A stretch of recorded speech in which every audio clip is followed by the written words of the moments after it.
hypnotizing his female clients and then sexually assaulting them. When I left the courthouse, my bra was undone. Did he hypnotize this judge as well? He asked to be alone with me. He was moving the pen back and forth, saying, follow the pen. Former clients speak out. When I left there, time had gone by. There's just so much coming back now. So what do you think happened? Let's do it. Have a good show, everybody. Here we go. This is a safe place to talk about hard things. Stand by. We'll count you down. I'm trying to be an emotional compass and point you in the right direction. 5, 4. I am not giving up on you.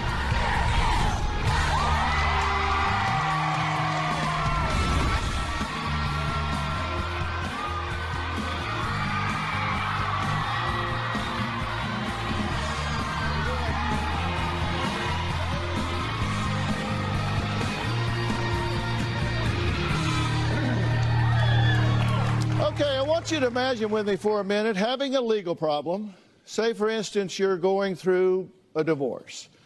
You go to a meeting with your lawyer, you're sitting there having a conversation, and suddenly everything, well, it just gets foggy. When your head clears, it feels like only 2 minutes have passed, but in reality, hours have gone by. And it gets worse. You realize your hair is ruffled, your clothes are askew, your bra clasp is undone. Well, several women have said that is exactly what happened to them when their divorce attorney, Michael Fine, hypnotized them and then, while under his spell, sexually assaulted them in his office. Now, you may be saying, no way. This is impossible. Hypnosis is a parlor trick, mumbo jumbo, hocus pocus. It just isn't real.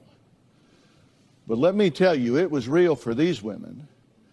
And catching Ohio divorce attorney Michael Fine was not easy. That is, until one victim began secretly recording her meetings with Fine, that the nightmare was confirmed. Michael Fine was caught on tape putting one vulnerable female client after another under his hypnotic control and then sexually assaulting them. Take a look. Tonight, shocking allegations in the case of a local attorney accused of hypnotizing women to have sexual encounters with them. The legal motion reads like a sexually graphic novel that would turn an average reader 50 shades of red. Because the conversations and alleged sexual encounters are just so racy and, frankly, appalling. This is probably not a story you want the kids in the room for. This Sheffield Village attorney, Michael William Fine, allegedly recorded in a sting operation, hypnotizing his female client to perform sex acts with him. Fine allegedly told the victim, "I want you to look into my eyes. You're going to feel such attraction and arousal and excitement that you're going to demand that I touch you and you touch me." Two women first came forward with hypnosis allegations last fall after losing track of time in meetings with the attorney. Michael Fine was taken into custody and formally charged with sexual battery, gross sexual imposition, and kidnapping. Fine will never, and I mean never, practice law again. Well, Michael Fine was convicted and sentenced to 12 years in prison. Now, today, two of his alleged victims are speaking out in an exclusive interview. First, here's Melissa's story of what she says happened to her. I met attorney Michael Fine when I needed help with custody of my children. Michael Fine and I corresponded mostly on the telephone. I called and I could tell when we had spoken that I was on speakerphone. He asked me what my ex-husband liked to do in bed. I asked him why, and he said that he needed a breakdown of his habits so that he could give it to the judge. He wanted to teach me some techniques to help me relax, something called mindfulness. He would tell me to breathe and count backwards from 10. When we had a trial coming up, I flew to Ohio and I met him at his office. He told me to come alone. When I got there was no one else there. He told me to come back into his office. I sat down. He told me to seem really stressed out. Time did pass and I don't remember anything. I noticed that when I left, my pants were unzipped. They were unbuttoned. I felt that he had done something sexual to me. I clearly had been hypnotized. I had already paid the retainer that he had asked me for, and I was broke, so I pushed my suspicions aside. Another time that I was at the courthouse with Michael Fine, he had told me that I could not be in the same conference room with my daughter, who at the time was 14. I was in the conference room for 5 hours, and I had thought it was only an hour. When I left the courthouse, my bra was undone and my clothes were askew. He did hypnotize me so that way he could take advantage of me sexually and emotionally. And a month later, Michael Fine got caught. When Melissa first came and she told me this story, I believed her. There were somewhere between 8 to 10 women that contacted me very early on. They all felt that they had been victimized by Michael Fine. Michael Fine sexually assaulted women without their consent. It is egregious. He's a predator. He did violate me. He violated my trust, and he violated my children's trust. Well, Melissa's current lawyer, Laura Mills, joins us today as well. Melissa, thank you for being here. Thank you. I'm sorry for the circumstance. I wish we were talking about something else. Sure. And Laura, thank you for being Absolutely. here as well. Tell me, what was the first thing that went through your mind that looking back was a red flag that made you think something's not right here? It was when he was making himself available at midnight, 2 o'clock in the morning. He would call me, he would text me, and it was like, what lawyer do you know that is going to call you that late or text you that late?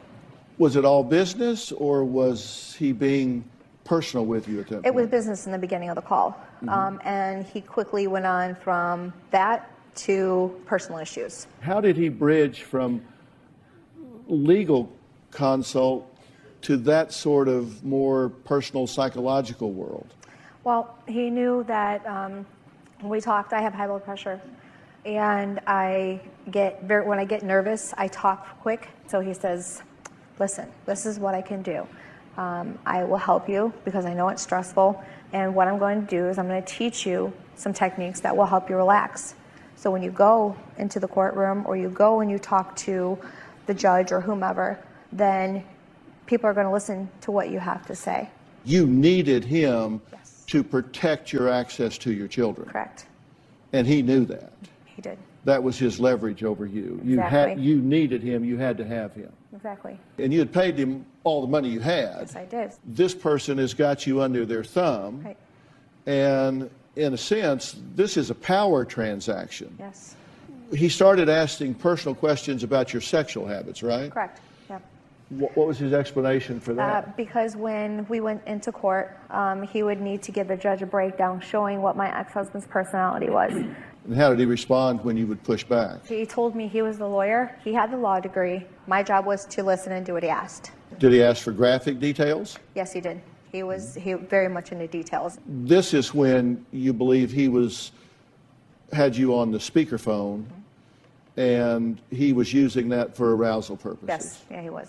Okay, but then you go to his office. When you get there and he starts to do what you experienced as losing time, hypnosis, whatever description, but he would essentially get you in the office and do what? What technique did he use to gain control of you? He called it mindfulness, is what he called it. About taking deep breaths. And he had a pen, and he would take and he would bring his fingers together into a point, and until there was nothing, he said there was no space between. So once we got to that point, you would feel relaxed.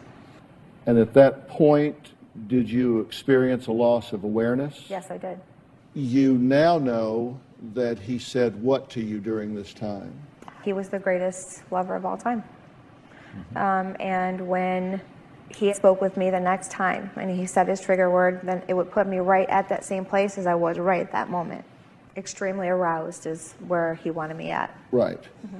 And were you violated at that point as well? Yes, at the office. Because I remember going in there, we're supposed to talk and I'm supposed to relax, and it was daytime out and we're done and it's dark. Where'd it go? Where did the time go?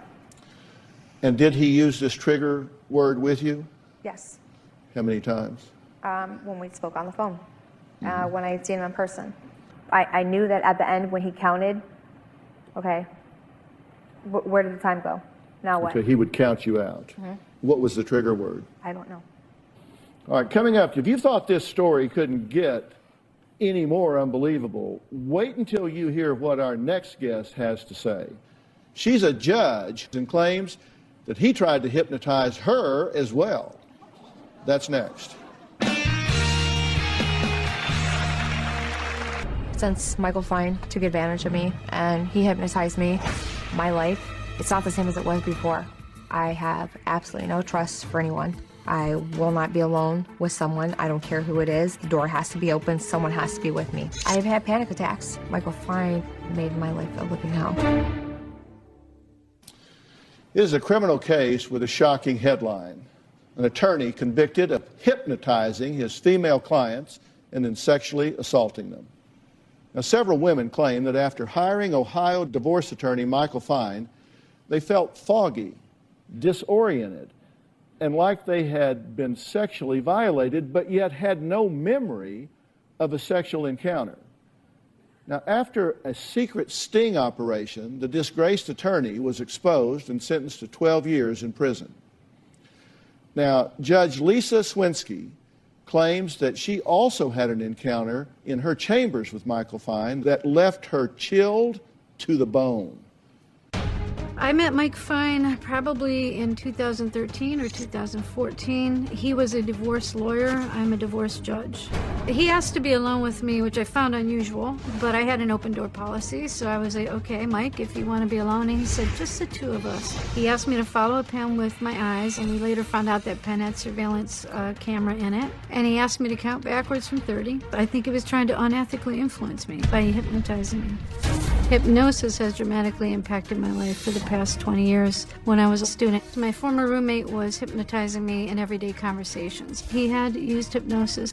Hypnosis is a real thing, and it is being used by lawyers. Mike Fine told one of the divorce clients who was in front of my court, don't worry about Judge Swinsky, I can handle her if I can get her alone with me. When I recused myself from Mike Fine's cases, I was accused of having no integrity, and basically accused of being nuts. The media thought that I was insane when I claimed that he used hypnosis. It did subsequently come out that Mike Fine indeed was using this technique. Hypnosis is real. It happened to me. It happened to these other women. It was used 20 years ago, and it's still being used today. Thank you so much for being here. Thank you, Dr. Phil, for doing this show. And, well, awareness is everything, right? It and this just gets stranger by the minute. Tell us about your encounter with this man. He wanted to meet with you in chambers. Yes. What was the first thing that he said or did that, in looking back, you think, this is way wrong? Well, yeah, the first thing was when he admitted to being conversant in hypnosis. And that was, he did this in front of several people. So I should have been alert right then and there to the fact that something was wrong with him. But because something had happened to me 20 years ago and I tried to put it out of my mind, I just blew it off. And he comes in and he had a pen with him and he had me discuss his part of the case. So I listened to his part of the case, and then the other attorney gets to present their part of the case. And she's sitting there listening, I'm sitting there listening, I give him my full undivided attention. When it comes time to talk with her, I turn to her and say, okay, so-and-so, you got 30 seconds. That's it. You got 30 seconds, tell me what you want to tell me. So she started talking. And I just started counting backwards from 30. I said 30, 29, 28. I was looking at Mike Fine, and he was doing this thing with him. And I said, Mike, stop that. You're freaking me out. But I kept counting backwards. And then when the 30 seconds was up, I turned to the other lawyer. I said, your time's up. Sorry. It's the end of the settlement conference. And we laughed. That is so unlike me.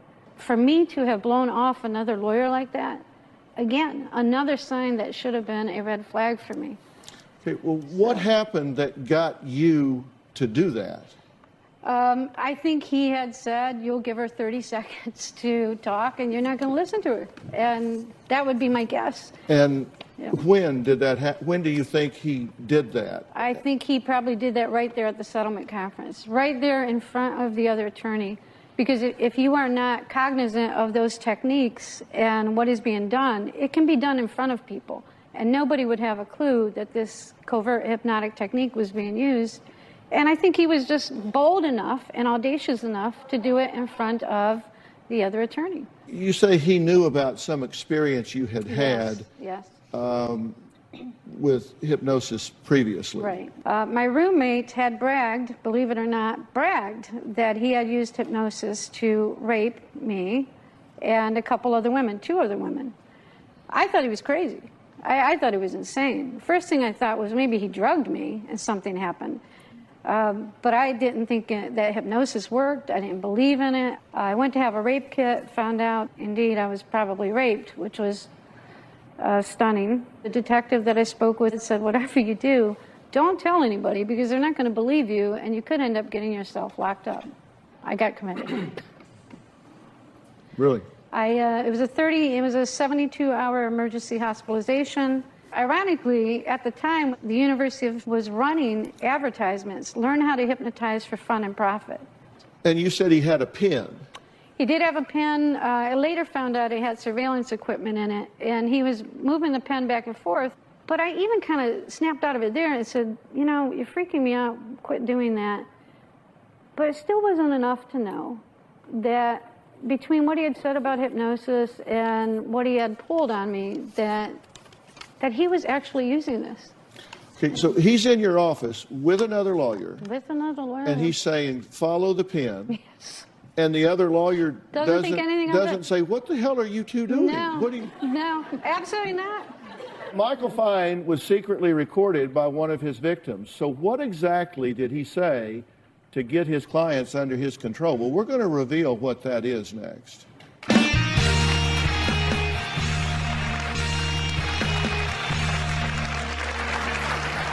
Disgraced divorce attorney Michael Fine pled guilty to kidnapping and attempted kidnapping charges involving 6 women.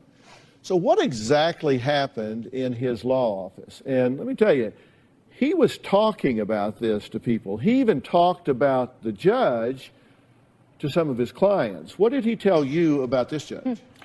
He told me it was a great thing that Lisa Swensky was the judge that was on my case, because he said that he knew her very well, he knew how to work her, and not to worry about a thing. Did he show you the pen? He did. He showed me the pen when we were in the back in the conference room, and he's like, look at this. He says, a friend of mine gave me this pen, and there's a camera in it. He's like, there's equipment. He's like, who would even notice? And he has the pen. And I'm like, God, there's a camera. There's recording equipment inside of that pen. So when I talked to prosecutors, I told them about it, and they're like, they wouldn't even have looked. They wouldn't even have thought that what was in there. And what was the purpose of the camera? I think just to surveil, just to have surveillance video. I think he liked to keep trophies. There are recordings of Michael Fine hypnotizing his clients according to court records. And I want to talk about some of the things that these recordings contain. I am the teacher, you are my student. I can do it to you with you all the time, can't I? A secret, and no one's going to know, right? Life-changing experience. You'll only recollect what we are talking about, your case, until we see each other tomorrow. Do you understand? You will insist to me that I touch you in any way that brings you pleasure. I want you to look into my eyes. You are going to feel such attraction and arousal and excitement that you're going to demand that I touch you and you touch me. Do you understand? Take control. At the count of 3, you won't be able to control yourself. You will remain ravenous, amazingly aroused and excited person. And you will insist that I touch you in any way that brings you pleasure. Do you understand? It was just going over and over and over. And these were the things that were found on the recordings. Yes. When you hear some of these things back that were in the court records, does that bring anything back to you? Do you recall ever hearing anything like that? Yes, I recall bits and pieces of hearing about that. It infuriates me. Laura, when he pled Yes, to these counts and is a registered sex offender, right? that's correct. For 25 years, he'll be a registered sex For offender. 25 years. Judge, in your experience, do people plead to things like this if No. they didn't do it? I mean, the guy's 57, so this is going to take him to 69, Yes. and he's going to be a registered sex offender virtually for the rest of his life. Correct. And I did criminal defense work before I was a judge. My husband still does criminal defense work. You don't normally plead. There are a lot of times that you might plead when you haven't done anything or that you've done some version of it. But if you're 57 years old, you're not pleading to this type of case that you could have taken to trial, given all of the naysayers, knowing that you're going to do 12 years in prison. So my guess is that there were a lot of other women that he was afraid might come forward, and that might be a good reason to plead and get it over with. That's just my guess. Yeah. So what is alleged in the civil case? Civil case has a number of claims in Melissa's case. They sound, some of the counts sound criminal in nature, assault and battery terms that we hear. Intentional infliction of emotional distress is a count that's in there. And you all have talked about naysayers, and there may be some in the audience here today that just say, this seems unbelievable to me, because people put themselves in the position and say, no way anybody's going to wave a pen at me. No way anybody's going to have me count backwards and look at their fingers and get me to drop my drawers. I mean, that's just, I mean, people are just going to say that this is not going to happen. So what do you say to the naysayers? It can happen. There are a number of women. They're smart, they're confident, they're intelligent, and it happened. All right, well, coming up, another alleged victim comes forward for the first time. She claims Fine not only tried to hypnotize her, but says he attempted something even more sinister. That's next.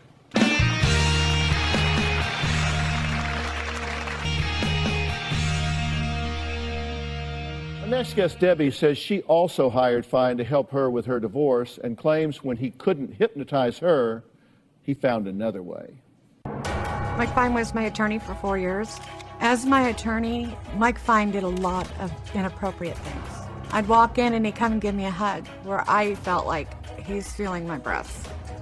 I suffer from severe panic disorder, and Mike Fine told me that he had a solution and talked to me about guided imagery. He would do that over the phone with me. After I got done doing these sessions with him, I would feel floaty kind of sensation, but thoroughly relaxed. One day I went to see Mike Fine in his office. When I arrived, I knew something was strange. The receptionist wasn't there, everything was dark, and he invited me to go downstairs and that we were going to take the meeting down there. He said, would you like some tea? And he went upstairs and made the tea and brought it downstairs, and I drank the tea. The next thing I remember, I was using the restroom, and I had a feeling he was standing outside the door. I remember seeing the pattern of the tile on the floor. I kept fixating on that.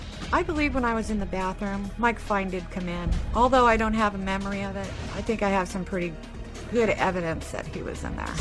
On the drive home, I was feeling a little sore down there, and I just chalked it up to being the night before with my boyfriend. I was very disoriented, and for the life of me, I could not find my way home. And I 100% believe that I was drugged, no doubt. When this happened, I never reported it. About a year later, my friend called me and she saw him on the news. An arrest this weekend of that Sheffield Village attorney accused of hypnotizing clients. I was shocked because all those red flags that I let go were coming up. This really did happen. Okay, so again, I'm so sorry that you've been through this. Why did you hire this attorney? I was going through a divorce. How many times had you seen him when this happened to you to the point that you thought, I don't even know how to get home. Something has happened to me here. That was on the last particular time I went by myself.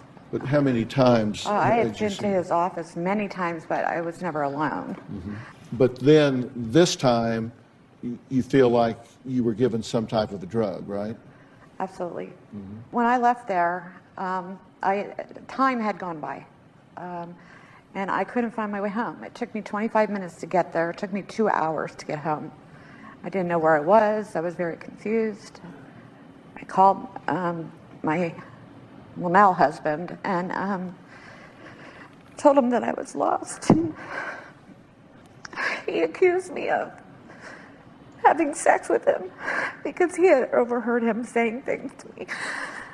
Just so much things are coming back now listening to the other girls too, that because I thought I was crazy all this time. How long has it been since this happened to you? 2013 was the episode that I knew something was wrong, when I felt like I had sex, you know, and I just kind of put it off because I had sex the night before. And I just put it out on my head, you know, until everybody started coming forward and I start figuring out all these red flags, you know, that I've just missed. So what do you think happened? I'm pretty sure that he did something. How hard was it for you to come here? You know, and I watch you all the time and I know what you say to people. And you said, I'm never going to leave you, and you stay with people and you follow through. And I just thought you were honorable. And that's why I said, I'll do it. It's like, they're tears really of validation and embarrassment. Because this is a story that's hard to believe. Come on, you know. Have you been self-medicating? Yes, I have. Alcohol? Alcohol. How much? Well, it got pretty bad, and then I'm drinking daily. It takes away the pain and you forget, you know, you just don't care anymore, you know. I care. Thank you. We all care.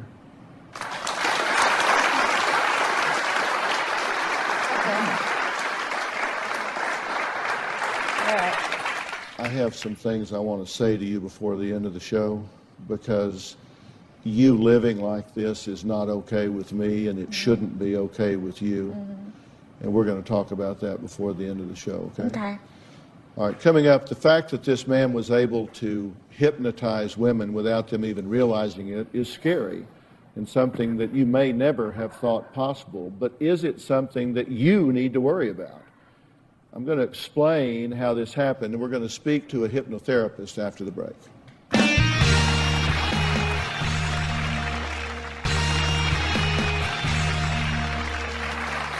I know many of you are wondering, how on earth could this happen? Well, I'm going to explain how it is possible that a woman going to a legal meeting could wind up being under control of someone else, could be passive enough to be sexually assaulted against their will. Now, joining us now is John Sahakian. He is a licensed hypnotherapist based in Los Angeles. So, John, you have devoted your career to hypnotherapy, which is a very valid approach to the intervention of many disorders and management of mental illnesses.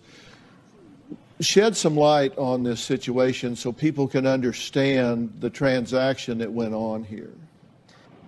I think there's a small percentage of people that this can actually happen to. Most of us can just snap out of it. It's actually a state of amplified awareness. You're very alert, but you're very relaxed at the same time. To the naysayers that go, I don't believe it, can't happen, I would never be in that situation, what do you say to those people? I say it's possible. There is such a thing as hypnoamnesia, where you cannot remember what happened. Very small percentage, but of people. But I would say stay alert and aware, and have someone with you. What I want people to understand is I don't want people to get caught up in a matter of semantics here.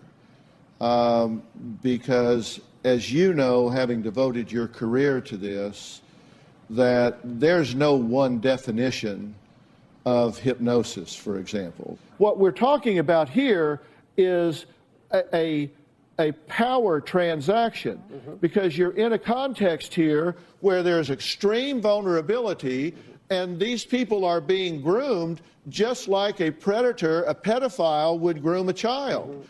And the vulnerability is there, the control is there, the threat is there, the desire to please the person is there, both consciously and subconsciously, for fear of losing their most prized possession, their children. So all of these emotional and psychological factors are going on, and that's a context at which a trust is created, a desire to please is created, leverage and power is created. So there's a whole lot more going on than just a typical hypnotic circumstance that you would deal with in the office. So I don't think you can look at it in a vacuum. I think you have to take everything into account.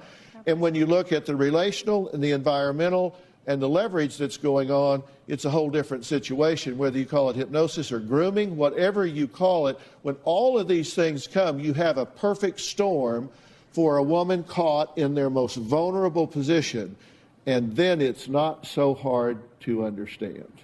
Agreed, absolutely. Very well articulated. All right. Coming up, the man who defended Michael Fine in his criminal case joins us. What does he say about his disgraced client? That's next.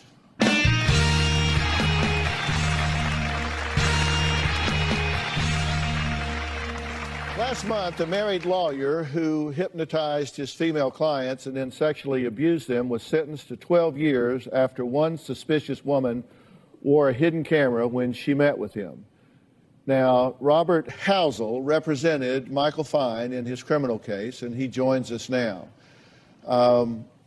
I just described the situation based on court findings. I suspect you would describe it differently than that, but he did plead. What exactly did he plead to? He pled to 6 counts out of 21 that were total, 1 kidnapping and 5 attempted kidnappings. And the judge sentenced him to 12 years. That was an agreed plea bargain situation. Had you gone to trial, what was the defense? It was probably the most indefensible case I've ever seen. Mr. Fine had been examined and been treating with some mental health professionals. Mr. Fine had some issues in his life that probably led him to do these things. To defendant, we could have cross-examined. Some of the women did not remember a lot of things that happened. An effective cross-examination, might have created a reasonable doubt. I suppose the best answer to your question is to try and create reasonable doubt. You say this is one of the most indefensible cases that you've had to defend, and I agree. He certainly crossed some very serious boundaries, both criminally and ethically. You would agree? There's no question. Before the criminal charges, the Lorain County Bar Association, that's just outside of Cleveland where this took place, had begun conducting an investigation, and they filed a series of charges against him before the criminal indictments, and he didn't defend that. He resigned from the practice of law with discipline pending, which you are permitted to do. Will he ever practice law again? No. He'll never be... I mean, he resigned with discipline pending, so technically he could reapply, but it would make no sense for him to do that. When he did, he'd have to defend all of this. Yeah, of course. There'd have to be hearings. I don't foresee that happening. If a woman goes in to see a lawyer and they feel something is going on that's inappropriate, they feel something is crossing the line, they feel uncomfortable, what is their best course of action? Get up and leave.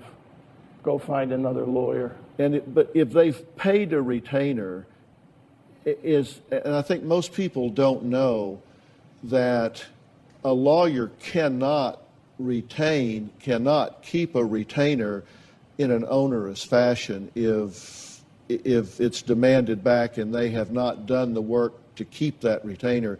They can't keep that ethically if they haven't done the work. You're exactly right. In bar associations and in Ohio, we have an arm of the Ohio Supreme Court called Disciplinary Council that hears situations like that. This lawyer did this, you shouldn't do that. The lawyer should give the money back, the retainer back, and immediately resign from any representation in the case. And quite frankly, hope nothing else happens. So they do have remedies? Yes, sir. Okay, and I think that's good for people to know. So thank you very much. You're welcome. I appreciate it. Earlier, I told Debbie I wasn't going to leave her behind. I have more to say to her and Melissa when we come back. The main thing that, I always try to focus on is this. The past is over. The future hasn't happened yet. The only time is now. Not even God can change what has happened. But what you can do is make choices about where you go from here. I always tell people that when you come to the Dr. Phil show and you sit down with me and we say goodbye, that's not the end of our relationship, it's the beginning. And there's something that I want you to do. One of the resources that we use here that I have an awful lot of confidence in is a resource called OnSite. And OnSite is a terrific organization. It's located in Tennessee on a beautiful ranch. And they do very intense workshops for people that have been through trauma.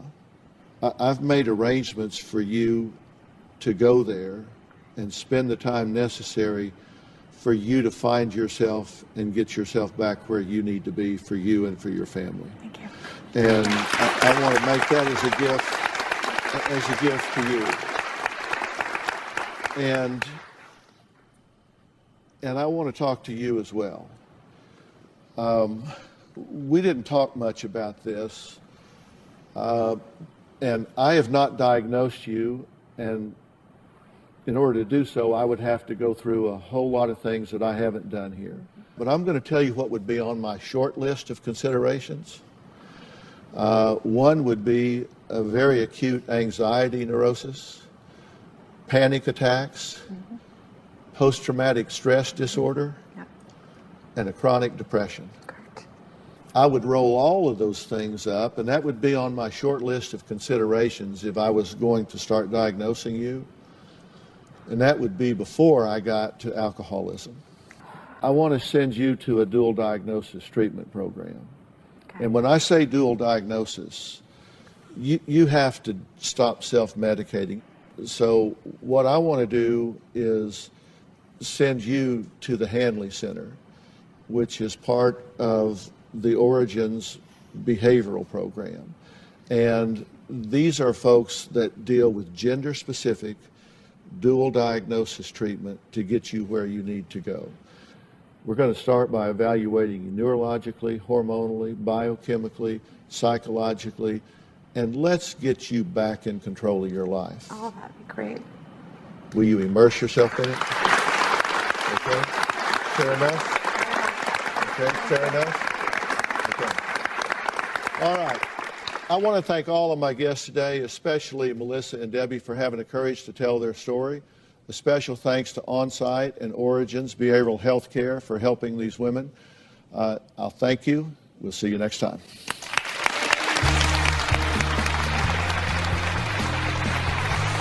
Thanks, guys.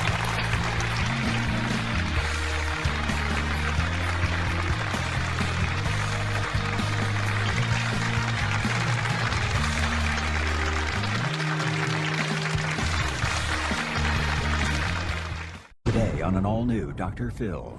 His parents call him a mooch. He steals your stuff, you put him in jail, then bail him out. 6 times you bought him cars. But is the free ride over? He hit you and left bruises. He threatened me with a hammer and a knife. The DA filed dismissal. Did you sell their washer and dryer? Yeah. They treat me like an unwanted guest. You know why? Because you are an unwanted guest. Let's do it. Have a good show, everybody. Here we go. This is a safe place to talk about hard things. Stand by. We'll count you down. Today is going to be a changing day in your life. 5, 4. I am not giving up on you.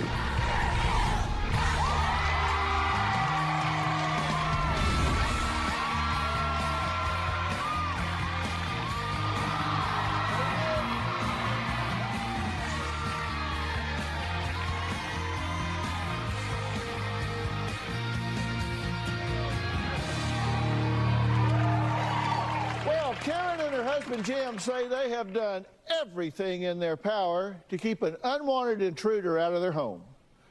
From begging a judge for an immediate eviction notice to having a criminal trespass warning served, to even installing a burglar alarm and motion detectors in their own bedroom. Karen and Jim say they've tried everything, but so far nothing has worked. Now, you may be wondering just who is this trespasser they are so desperate to get rid of. Well, sadly, it's their 31-year-old son, Kyle, who they describe as an out-of-control mooch who expects his parents to do his laundry, pick up his favorite sodas, and don't forget that brand of deodorant he likes. Take a look. Kyle blames us for everything that goes wrong in his life. He never takes responsibility for anything that he does wrong. Kyle depends on us for everything: clothing, toiletries, his haircuts. Oh, when we buy him food, then he'll complain it's not the brand he likes. Kyle wants you walking around money, but he doesn't want to work. If you give him money, it's like driving down the highway and throw your money out the window. You're not going to see it again. Kyle does nothing to contribute to the household. No chores. He doesn't pick up after himself, do his own laundry, doesn't clean up the bathroom after himself. Kyle's supposed to be taking care of the grass, but my husband does the lawn care. He's 73 years old, and he has a pacemaker. Since Kyle graduated from high school, we have spent hundreds of thousands of dollars due to the fact that we pay for everything. I have bought him about 6 cars. He claims that when he gets a job, he's going to help, but then Kyle gets a job. Kyle never pays for anything. So we have to sell the car. We want Kyle to be able to live on his own. We've tried so many attempts to get him to move out. We've tried to evict him, physically lock him out of the house, but it never helps. As long as he has clothes in the house, the police will not allow us to evict him. Kyle is basically a squatter. He has squatter's rights. I feel like a prisoner in my own home because whenever Kyle is at home, we can't leave. Because if he's left alone, we won't have anything left in the house. He will steal everything we have, and he will sell it. I'm just totally fed up. I want Kyle to get his life together, stop mooching, move out, but he's like a bad penny. You just cannot get rid of him. Well, Karen and Jim claim when Kyle doesn't get his way, a much darker side emerges. A side they say has left them both battered and bruised. And it's left Kyle behind bars. Kyle is verbally and physically abusive. Kyle will get up in your face and call you nasty names. He'll call me a whore, a bitch. He accuses me of being a slut. Kyle tells me, "You're dead, old man. Get out so that I can get my hands on what you own. I'm tired of waiting for you to die."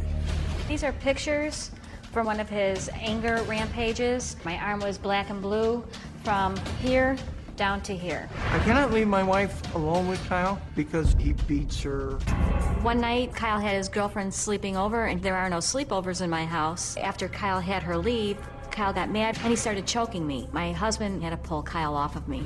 These are pictures of me when my son beat me up. He attacked me and I hung on to him while he beat on me with his fist. And this all happened because he broke up with his girlfriend and he blamed me. This is the hammer that Kyle used to threaten me. He took the hammer and came at me like this. And he said, "Please, when you're going to sleep at night, sleep with one eye open because you don't know what can happen."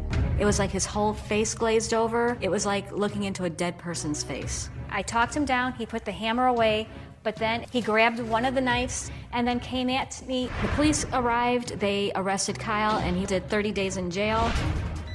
This is the alarm system. The doors are armed, the windows are armed, so if you move, it's going to set it off. The reason we put this in is not to protect us from burglars, to protect me and my wife from my son.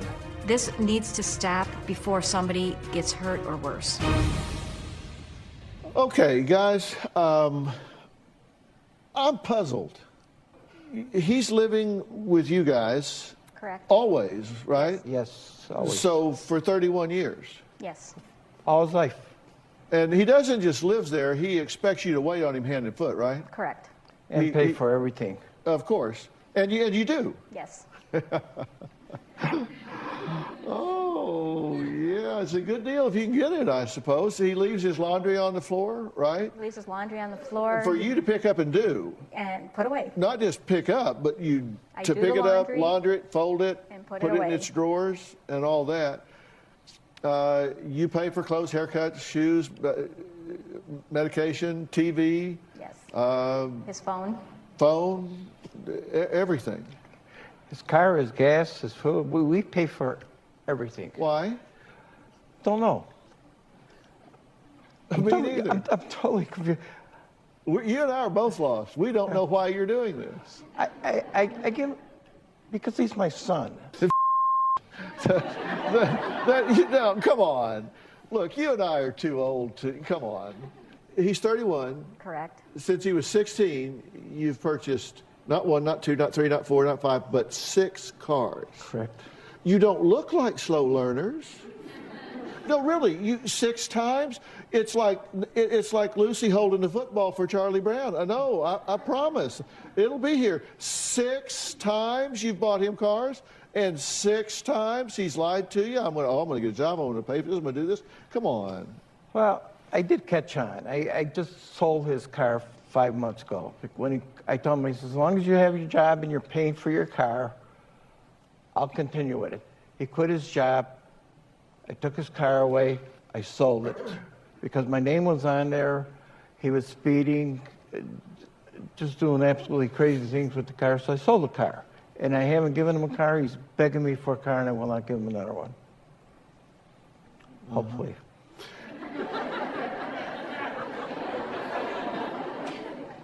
Now, y'all lived in a house, right? Correct. But you moved out into an apartment. When we moved here from Nashville, we moved to the area in Texas. And before the home was finished, we Right. had it being built. We lived in an apartment until it was being built. Right, you moved into an apartment. Correct. Okay, but did he come to the apartment also? Yes. So you moved out of the apartment and into a hotel. Yes. So he was with you in the home, then so you say, no, we're moving. So he followed you there, then he was there, then you moved into a hotel. Did he come to the hotel? No, we moved out of the apartment and into a hotel because at that time he was getting violent with us and we were afraid of him. So we left the apartment and left him in the apartment and went and lived in a hotel for 3 weeks. Yeah, so you're out of your home, then into an apartment, then into a, what are you going to move next to, your car? And then I guess you'll get in the back seat. What are you going to do? At what point is enough and too much too much? That's why we're here. We need your advice. Oh, okay. Look, did you guys need to come here really to know that you need to stop doing what you're doing? I know we need to put him out, but it's hard to put him onto the street. My son is very book smart. He's one of the smartest people you've ever met, and he's very. He can talk to you, and you'll believe anything he says. Maybe not you, but most people. But to put him on the street, he's very street stupid. If I stuck him in the middle of the street, I don't know what would happen to him in 2 days. I don't believe he'd survive. He gets in your apartment and he sells the washer, the dryer, the fridge. He sells the stuff in your apartment. That's correct. That's theft. Yes. He threatened your wife with a deadly weapon. Yes, he did. What's your career? I'm a retired policeman. And later, you told your father you would move out if he would co-sign for a car. You wouldn't get on the plane unless I co-signed for a car for you. No, I have the text. I will watch you get on the plane and take my happy ass home to bed. While we were waiting for our current home to be built, we were living in an apartment. Kyle came in crazed and just attacked my husband. So Jim and I left the apartment. We weren't gone more than 2 hours and found out that Kyle picked up a cinder block, threw it through the front window so that he could get into the apartment. We packed a suitcase and lived in a hotel for 3 weeks until the home was finished being built. While we were out, Kyle decided to sell my washer and dryer so that he would have cash to live on. When we finally were able to move into our new home, he showed up on our front doorstep at midnight ringing our doorbell. Since then, he found his way back into my house. I'm so sick and tired. Every time I try and cut that cord, he shows back up at home, so it gets a little old. He hopes you die. He steals your stuff and sells it. He calls you names. He threatens you with a hammer. You put him in jail and then bail him out. What's your career? I'm a retired policeman.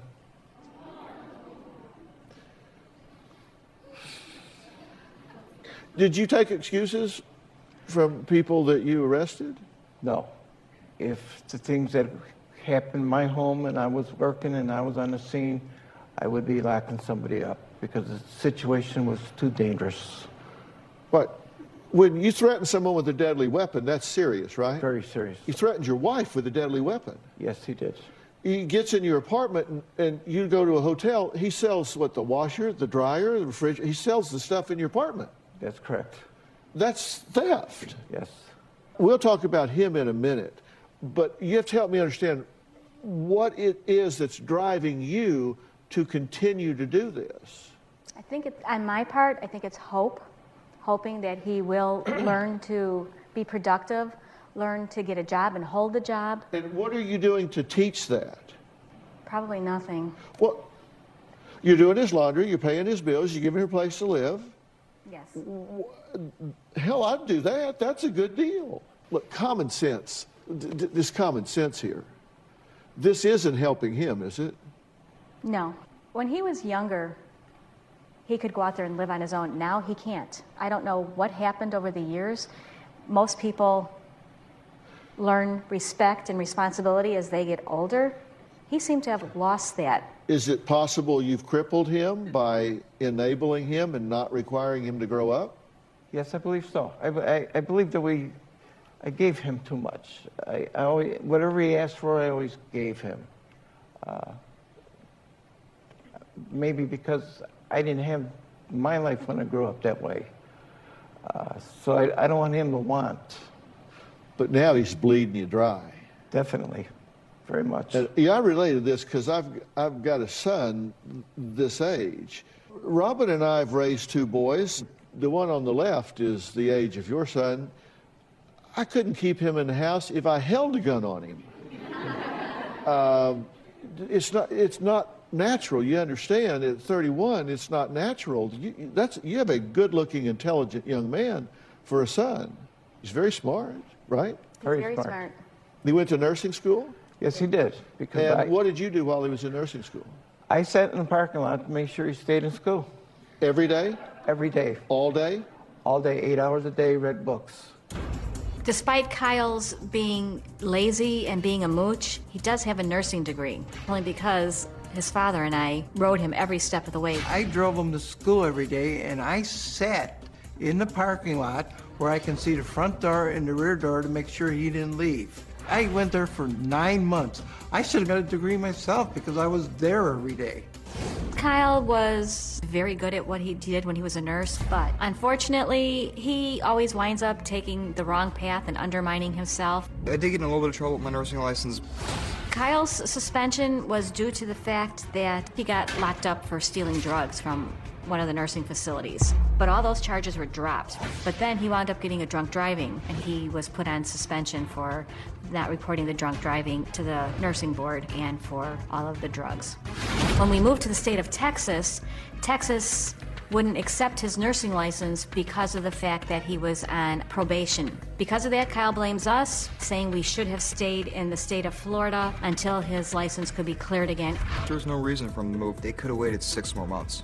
If I could work as a nurse right now, the fact that they've had me arrested so many times for violence, those charges would definitely affect my license. If they didn't care then, they don't care now.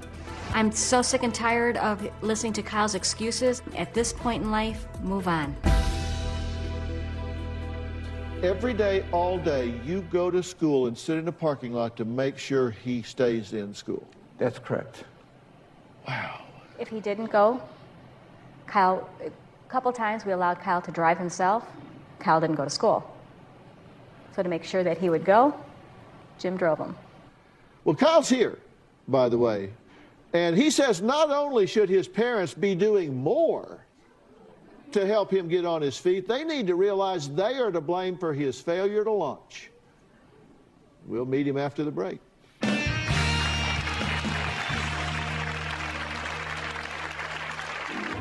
At home, my parents treat me like an unwanted guest. Shelter, food, and clothing is something that should be provided for a child. My mother made up a story that I was going to attack her with a hammer. I was right here, she was over there, and I was talking like this. No, I would never attack my mom with a hammer. And later, why do you keep living at home? Where am I supposed to go? You're supposed to create a place to go. You're 31 years old. Oh, it's okay to get off work and find out that you don't have a place to go at 1 o'clock in the morning. That's normal. There's nothing normal about this. Now, Karen and Jim claim their 31-year-old son, Kyle, is a violent moocher who they are desperate to evict from their home. Kyle says he wants his parents to stop playing the victim and start helping him dig out of the hole they put him in. Take a look. My parents are basically undermining my life. Instead of trying to help, they derail it or do stuff out of spite. They're not helping me get on my feet and don't care if my life falls apart. My parents take care of the basic necessities, but they want my soul back in return. They want to own me. Shelter, food, and clothing is something that should be provided for a child. Whenever my parents loan me money, they expect to be paid interest. They should let me save my money instead of constantly trying to take it. Right now, I do not have a car because while I was locked up, my father sold my vehicle. I need a car to be able to support myself, but he won't even co-sign for a car. My father is basically crippling me. This is my bedroom. This is one of the places I'm confined to. My parents act like I'm some sort of deranged, aggressive psychopath. At home, they treat me like an unwanted guest. They have gone through great lengths to try to get me out of the house. One time, my mother made up a story that I was going to attack her with a hammer. I was right here, and she was over there, and I was talking like this. Me yelling and screaming, I talk with my hands. So as I was talking, I was shaking the hammer. This situation was insane. No, I would never attack my mom with a hammer. Another time, my mother was taking me to go get blood for cash. On the way home, we got in an argument. She was calling me a worthless piece of that she should have had an abortion. The only thing that I did was hit the dashboard. I was the one being assaulted, not her. My parents have cried wolf to the cops so many times that they actually feel bad for me. All I want to be treated is like a son. I want to be treated like a member of the family, not like an outsider. All right, Kyle, good to meet you. Nice to meet you. I've been talking to your parents before you got out here. Actually, I've been talking to them about you. Mm-hmm. I've been talking to them about them. Mm-hmm. You're 31, right? Yes, sir. Why are you living at home? It's been throughout my life, there's been a lot of step forwards and step backs, taking setbacks. I had a nursing license in Florida, and yes, I was put on a probationary period for that. But at the time, they wanted to move to Tennessee. I told my parents that at the current time, I had to finish out my probation, which was like 6 months to a year left on. How old were you? 24. Right. And how is that their problem? Well, I was living with them at the time. But you're an adult at 24. You're an adult. What's that got to do with where they move? Well, if your son is asking for 6 more months to stay in the state to complete out of probation, then to move, I mean, wouldn't you help your son? Or would you uproot them and say you don't know what you're talking about? Take them to Tennessee, hire a lawyer, have the lawyer tell you the same thing that your son was telling you. Well, I wouldn't hire a lawyer. I didn't get into trouble. You got into trouble. Yeah. What'd you do to get into trouble? The trouble was actually it was Multitude of things. One was failure to report a charge. A DUI? An arrest. Yeah, an arrest. This thing called the Sunshine State Law, where you have to report any kind of arrest. Right. At that time, I told them I should report this arrest, and I was told that I didn't have to under the advisement of the lawyer that we're going through. But he didn't give you the license. Okay. And I was told... The nursing board gave you the license. Yes, sir, and I was told to follow his advice. But he didn't give you the license. Okay, but if the nursing board gave you the Yes, license, sir. and you accepted the license with the rules and regulations associated with the license. And they said, if you have problems with the law, you have to report it, because if you become an impaired professional, then we have the right to suspend your license. Yes, sir. And you didn't do that. I don't Yes, care sir. what he said. Your deal was with the licensing board. Yes, sir. What's that got to do with him? At the time, I was living with him and with my father. Why? Because of the issue that happened with, I wasn't able to work as a nurse. So when you got your license suspended for misconduct, you moved in with your parents? Yes, I did. Okay, so the reason you moved in with your parents is your responsibility, not theirs. Yes, sir. Okay. So how is anything that happened after that their responsibility? You're the one that put yourself there. Let's take a step back. I want to first say that I understand that I am a part of this problem. I am a reason that, you know, I helped create this situation, yes. I've never once denied that. What I'm trying to say is that with me being in this situation, they're not making it any easier for me to get out. We talked to you for an hour and a half on the phone. And during that time, you gave us a list of reasons that they are to blame for your unsuccessful life. Not helping me get on my feet, keep doing things to make my life fall apart, just taking care of my basic needs, expect to be paid back immediately, refuse to co-sign for a car, want to charge me gas money, made it hard to go back to my career in nursing, not let me save money, demand I pay for loans and bills, sold my car while I was in jail, Dad doesn't give me all my bills on time, not give me my mail, can't follow up my student loan deferment, can't go back to nursing because of them, had me arrested twice, jeopardized my nurse's license, put me so far in the hole I can't get out. 26 of these things. Mm-hmm. Not one of them was, I created a problem for myself. You gave me 26 reasons that they own your problems in life. Yes, sir. And in your tape piece, I wrote down some things you said. You said, shelter, food, and clothing should be provided for a child. Yes, sir. I agree with you 100%. That's something, let's talk about what we can agree But on. I'm not a child. I Of don't know, course, I that's the understand that's where you're going with that. Yeah, I do. But a child is 6, Yes. 7, 12, 13. You're 31. okay, but when your child is, no matter the age, if they hit But a point in their age does life matter. where they have to come home and they need help. Buying you 6 cars, letting you live there, doing your laundry, listening to all these excuses, to me, is not helping you.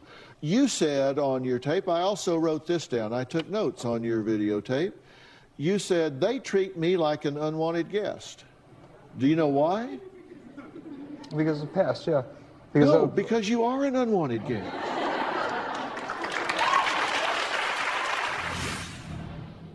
Or you moved out of there, Yeah. you don't live there. Correct. So you have no rights to that place. Except the belongings that I can't get out of there. Can he get the rest of his stuff? Anytime he wants. Kyle terrorizes us in our own home, so we try to keep him contained to one area of the house. The motion detector is up here. Every open area that's in here is covered by the motion detector. You step out in any of this area, sets the alarm off immediately. This is as far as I can go. This is the limit. Can't go past here. You'll set everything off. Kyle likes to intimidate my wife and myself. He'll get up at 2 o'clock in the morning, he'll trip the alarm. I will come out here, and 99% of the time, that's him coming out, waving his foot out or stepping out there so that he wakes us up. It's scary. I am a hostage in my own home. He's a hostage taker. And don't you want to live? I mean, isn't it hard to get a date? At 31, you're living with your I am mother. living on my own. I mean, but you're sort of living on your own now. You're pretending to stay somewhere else so you can get a charge dismissed, but you still have things at their house, and you still go over there and come and go as you want to, and you're still spending the night there sometimes. You're really not moved out of there, are you? No, answer me. Don't look at them. Answer me. Are you moved out of there? Yeah, I actually Okay, am. so that is not your residence now. No, it's not. I have a lease signed. Okay, so their place of residence is no longer your home. Correct. You don't live there. Correct, sir. You do not reside there. Correct, sir. So you have no rights to that place. Except the belongings that I can't get out of there, yes. What belongings would those be? I still have some clothes there. I have my actual mattress there. I have stuff there. I have paintings. I have belongings. Okay, so you're storing things there? About 2 weeks ago, I messaged them asking if I can get the rest of my stuff. I never heard back from them. Okay, well, they're here now. Can he get the rest of his stuff? Anytime he wants. And if, Okay. if he messaged me that, I never got that message. Okay, well, you're getting it now. Do you have an inventory of those things? There's things, yeah, that I'll probably have to sacrifice, but yeah. No. There's no sacrifice here. You have an inventory of those things, so you can get those things and you can get them delivered. I'll deliver them myself. So you're moved out just since you got here, right? Because you told your father at the airport you would move out if he would co-sign for a car. When was this at the airport? You texted me a message that says that you weren't getting on the plane unless I co-signed for a car for you. No. I have Show me that. I have the text on my Okay, phone. go ahead. I have text. Okay, we'll bring the phone out. Is your phone back here? Okay, we'll bring your phone out and they can show us the Okay. text, because I'm all about facts. And that's great. Did he explain to you that... Did you send the text or not? No, I don't remember saying that I would co-sign for a car, or that would come here. I was already on the plane coming here. I mean, the main thing is we're getting way off track on... No, I don't think we are. I don't think we are, because I think what I'm wanting to do is I want you to be on your own, because you want to be on your own. You don't want to live with your parents. Have we talked about in the past month, twice I've had to call 911 on my father for him hitting me? His sugar would drop low. Yesterday we were out for dinner and he's screaming and yelling because his sugar dropped, but she's afraid to talk to him. I'm afraid to ask him for how he's doing in the morning. I'm afraid to talk to him because I don't know what kind of answer I'm going to get. I don't know if I'm going to get screamed at. Yeah. Are you diabetic? Yes, I am. Yeah, me too. So you have to manage that, right? Yes, I do. Okay. To me, it's, with me being bipolar, it's more of an undiagnosed bipolar. Yeah. But you're not qualified to make that diagnosis, No, I'm and not. even if you were, you would not be objective enough to do that with a family member, because that would be unethical. Oh, you're going to have to read that. I'm flattered. We'll give it to the older man to read it. You're steadily making my life more difficult. I don't know how I'll ever get a car because it takes 6 to 9 weeks for the return to come back. He's talking about his tax return. You lose my blame me, then treat me like garbage, and expect someone to constantly forget and meet you at the restaurant. No, I'm done going into work. Bye. No, I'll do the show when my tax return hits so I can afford a car. You know, like how you left that letter sitting on your desk for so long? Sure, bye. Maybe you should treat and talk to me like I'm a human and not a piece of trash. You care so much, but the way you treat me, you say you care. And then we answer, okay, we're done, no more phone. And then he wrote back, but you do whatever you want to do. And I wrote back, shutting phone off now. Then he got into, admit you lost my sunglasses, 2 question marks. Going through checkpoint 3, you and I are going to sit and have a discussion. Where do I go? And I said, Annie's by gate 20, sitting at table, order me a Coke. I wrote back, when you get here. And then he wrote, and by the time Dr. Phil is about to air, before I go on, we will have a plan for me getting a car when I get back. He helped max this mess with my taxes. You helped get me out. If that's a problem, you let me know, because I can turn around all these places to eat, and that's where you go. Of course you do. I'm not going on. You have fun going home. I'll tell you I'm hungry, so go where they don't serve but chips and pre-made sandwiches. I will watch you get on the plane and take my happy ass home to bed. Okay, I'm leaving with a driver, and this is when we arrived here. You can't make this up. Over the place. You know, everybody creates their own normal, and this has become y'all's normal. Kyle insists he's not a danger to his parents, and they need to stop crying wolf. So if that's true, where did the bruises on their bodies come from? We're going to go to break, and when you get back, I'll have my happy ass right here.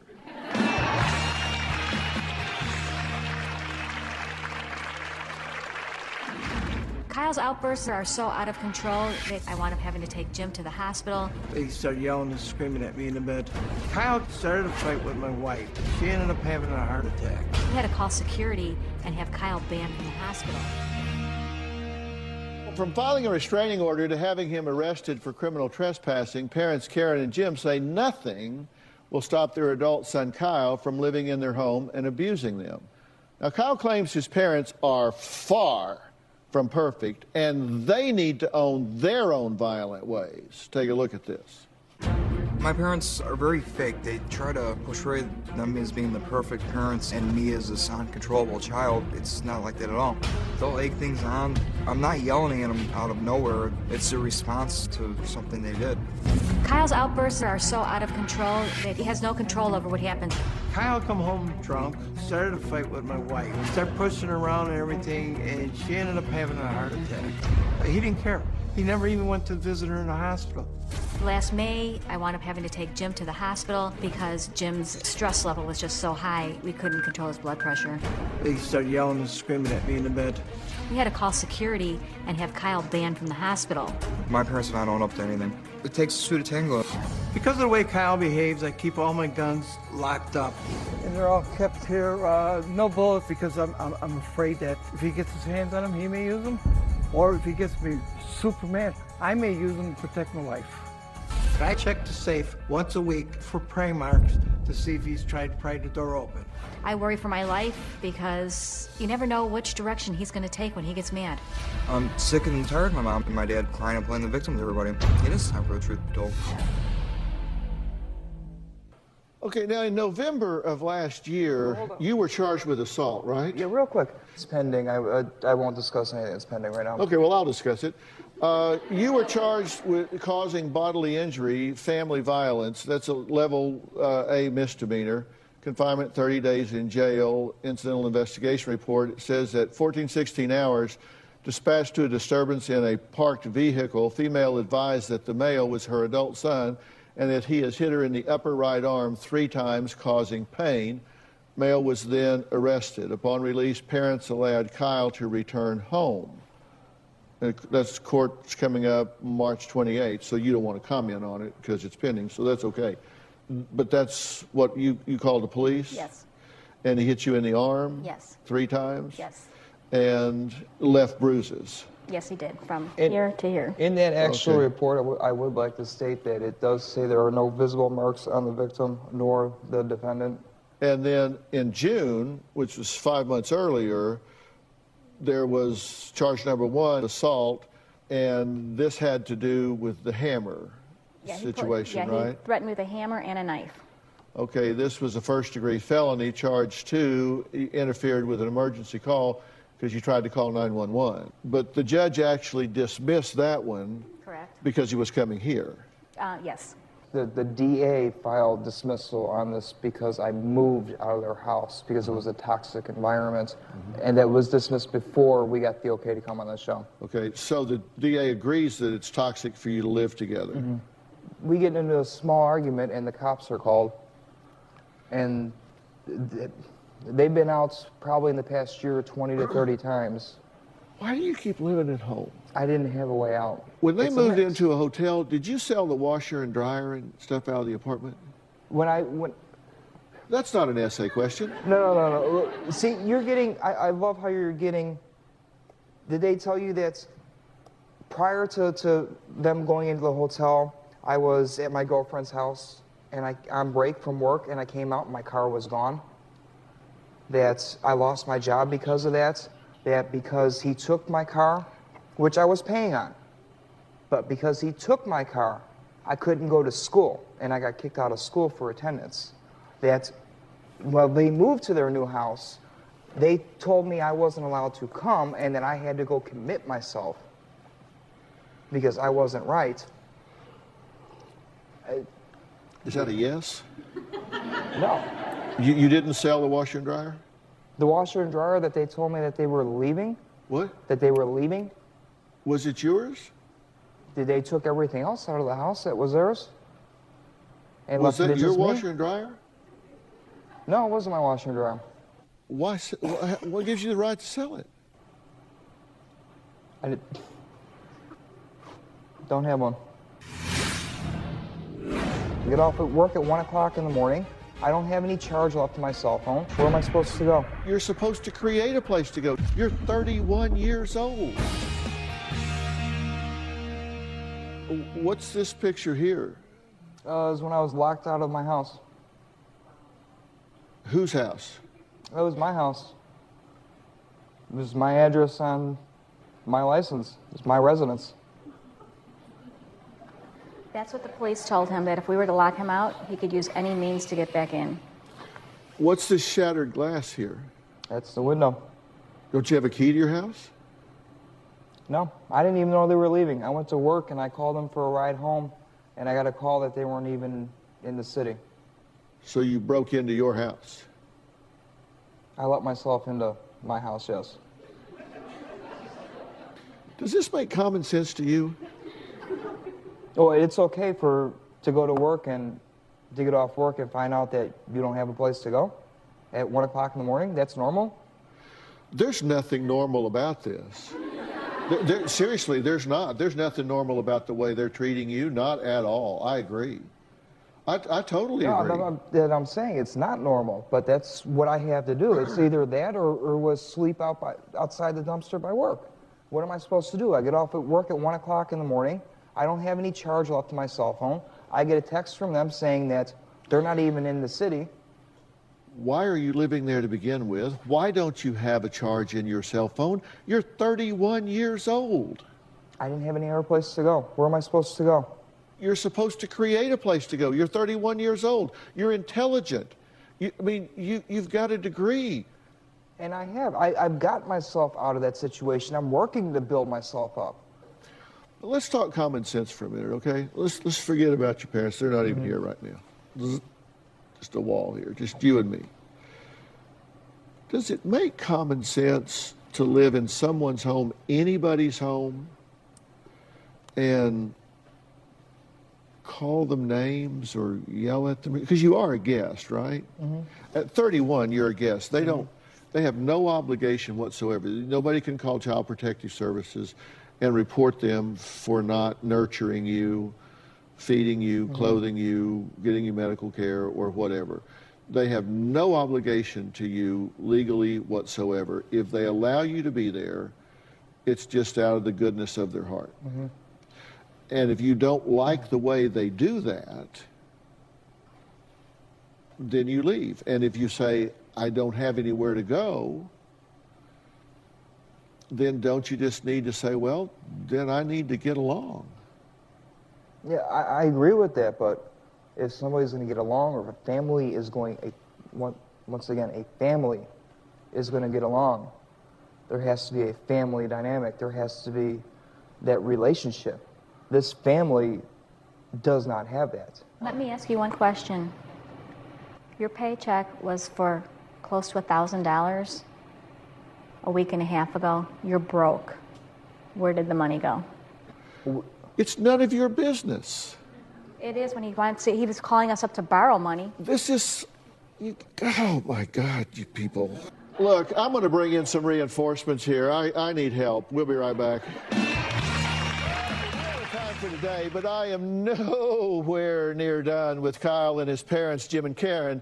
In fact, I need help. So tomorrow, I am bringing my good friend John Taffer from Bar Rescue in to rescue me. Here's a sneak peek. That's tomorrow. You will not want to miss that show, because let me tell you, the excuses just keep on flying. But Kyle's never seen John Taffer and I elbow to elbow, shoulder to shoulder, so he better watch out. Special thanks to all of my guests today. For more information about today's show, log on to drphil.com. We'll see you tomorrow.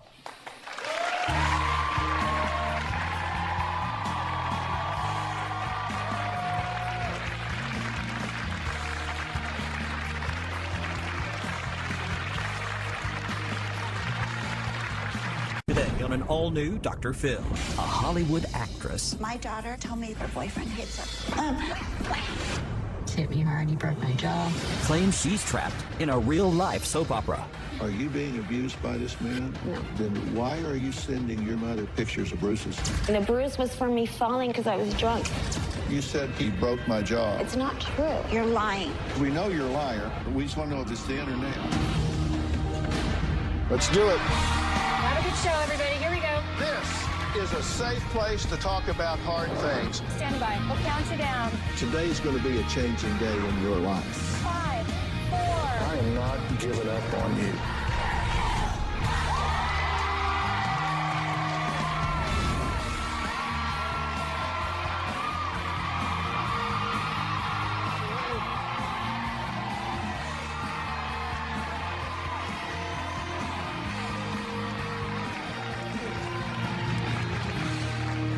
Well, my first guest today is a Hollywood actress and model who appeared in popular TV shows, including The Love Boat and Murder, She Wrote. In 1982, Terry Copley married Christopher Mayer, who played Vance Duke on the hit show Dukes of Hazzard. Now, they had a beautiful baby girl and were set to live happily ever after. But the Hollywood fairy tale ended there. Now Terry claims she is trapped in a real-life soap opera, and her daughter Ashley and Ashley's boyfriend Hector are all involved. Terry claims Hector is abusive to Ashley. She claims Hector has even hit Ashley so hard that he broke her jaw. Terry says she is concerned for her granddaughter's safety and says she will do whatever it takes to protect her. Now, Ashley says Terry's accusations are all lies. She says that Hector is a loving boyfriend who has never been violent with her. She says she's pregnant with their second child and they plan to get married as soon as they're back on their feet. So who's telling the truth here?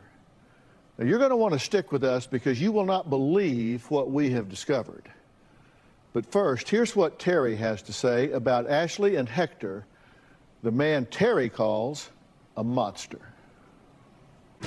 My daughter Ashley is in an abusive relationship with her boyfriend Hector.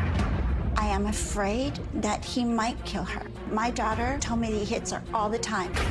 While my granddaughter was in Ashley's arms, Ashley was pushed down. My granddaughter hit her head. Ashley came to me telling me Hector pulled her hair and wham, wham, wham on her face and fractured her jaw. In 1 minute, she will cry to me, please, Mom, please help me. He's abusing me, he's hitting me. And then when I go to Hector, we need to address this situation, she turns on me like a bull. She defends him. I'm worried about my daughter and my granddaughter's safety. And I've seen my granddaughter fearful of her father. He went to pick her up and she stiffened out her body and screamed, no, no, no, no, no, no, no. I'm trying to get legal guardianship of my granddaughter. My granddaughter is in a very unsafe environment. They were sleeping in a tent, sleeping in the car. Now my daughter Ashley is pregnant with another child with Hector. I don't want to know about this baby. I don't want to meet it. I don't want to look in its face. It makes me ill to think that she's going to have another child. I'm done. I am going to do whatever I need to do to protect my granddaughter. Okay, Terry, I'm glad you're here, but I'm sorry for the occasion. Yeah, me too. You believe, first off, that your daughter is being abused by Hector. Yes, I know she is. And you think this is happening in front of your granddaughter. Yes, I know it is. And you think that both of them, Hector and Ashley, are abusing drugs and alcohol on a regular basis. Yes. And you think this is happening in front of your granddaughter. Yes, I know it is. Okay. And they're, at least of late, they're living in your garage? Yes. They previously lived in a tent in my backyard.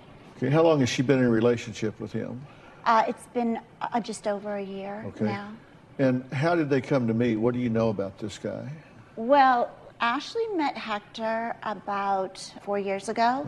Ashley was doing meth, and so it was unbearable for me. She was living with me. So I finally put her in the street, and hoping that she would come to her end. And instead, she met Hector.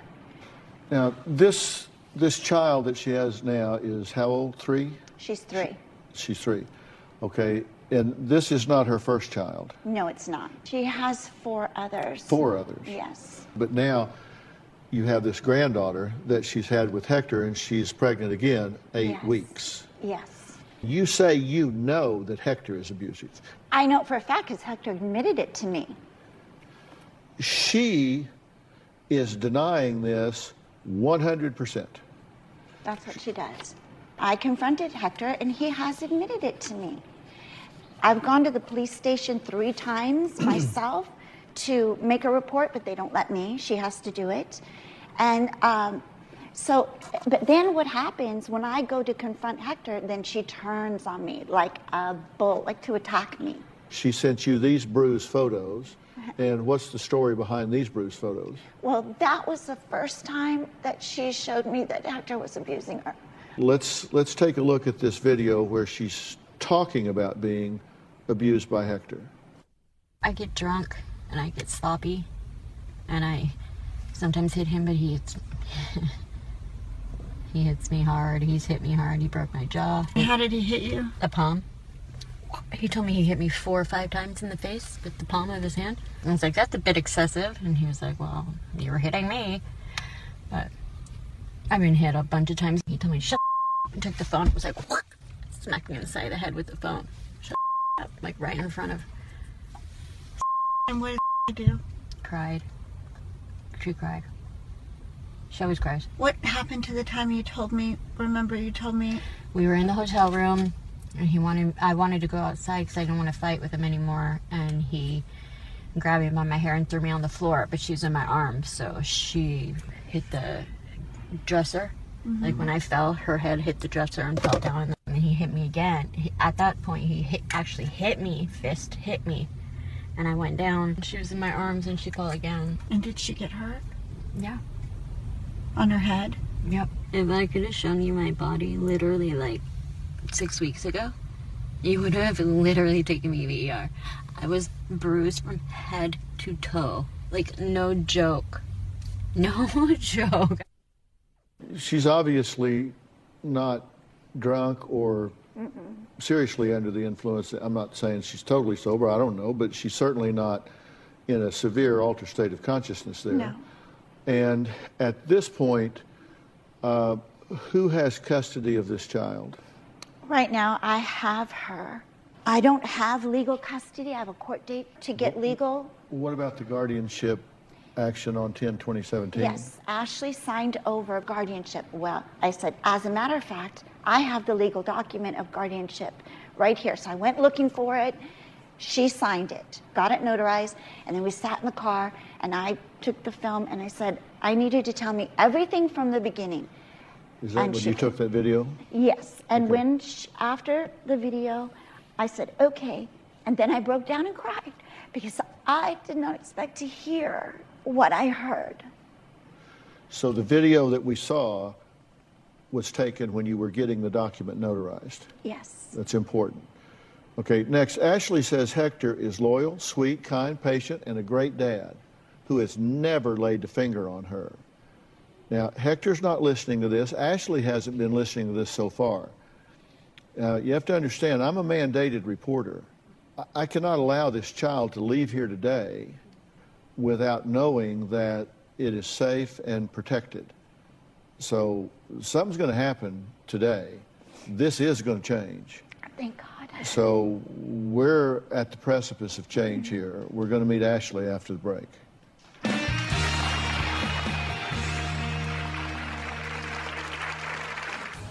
Hector is very loyal. He's very patient and kind. Hector has never been abusive to me. My mom does love drama. She has flat out said to me, I will say and do whatever I have to get rid of him. And later, you said, he hits me hard, he broke my jaw. Of course, I'm exaggerating that with her. It's not true. You're lying. We know you're a liar. We just want to know if it's then or now.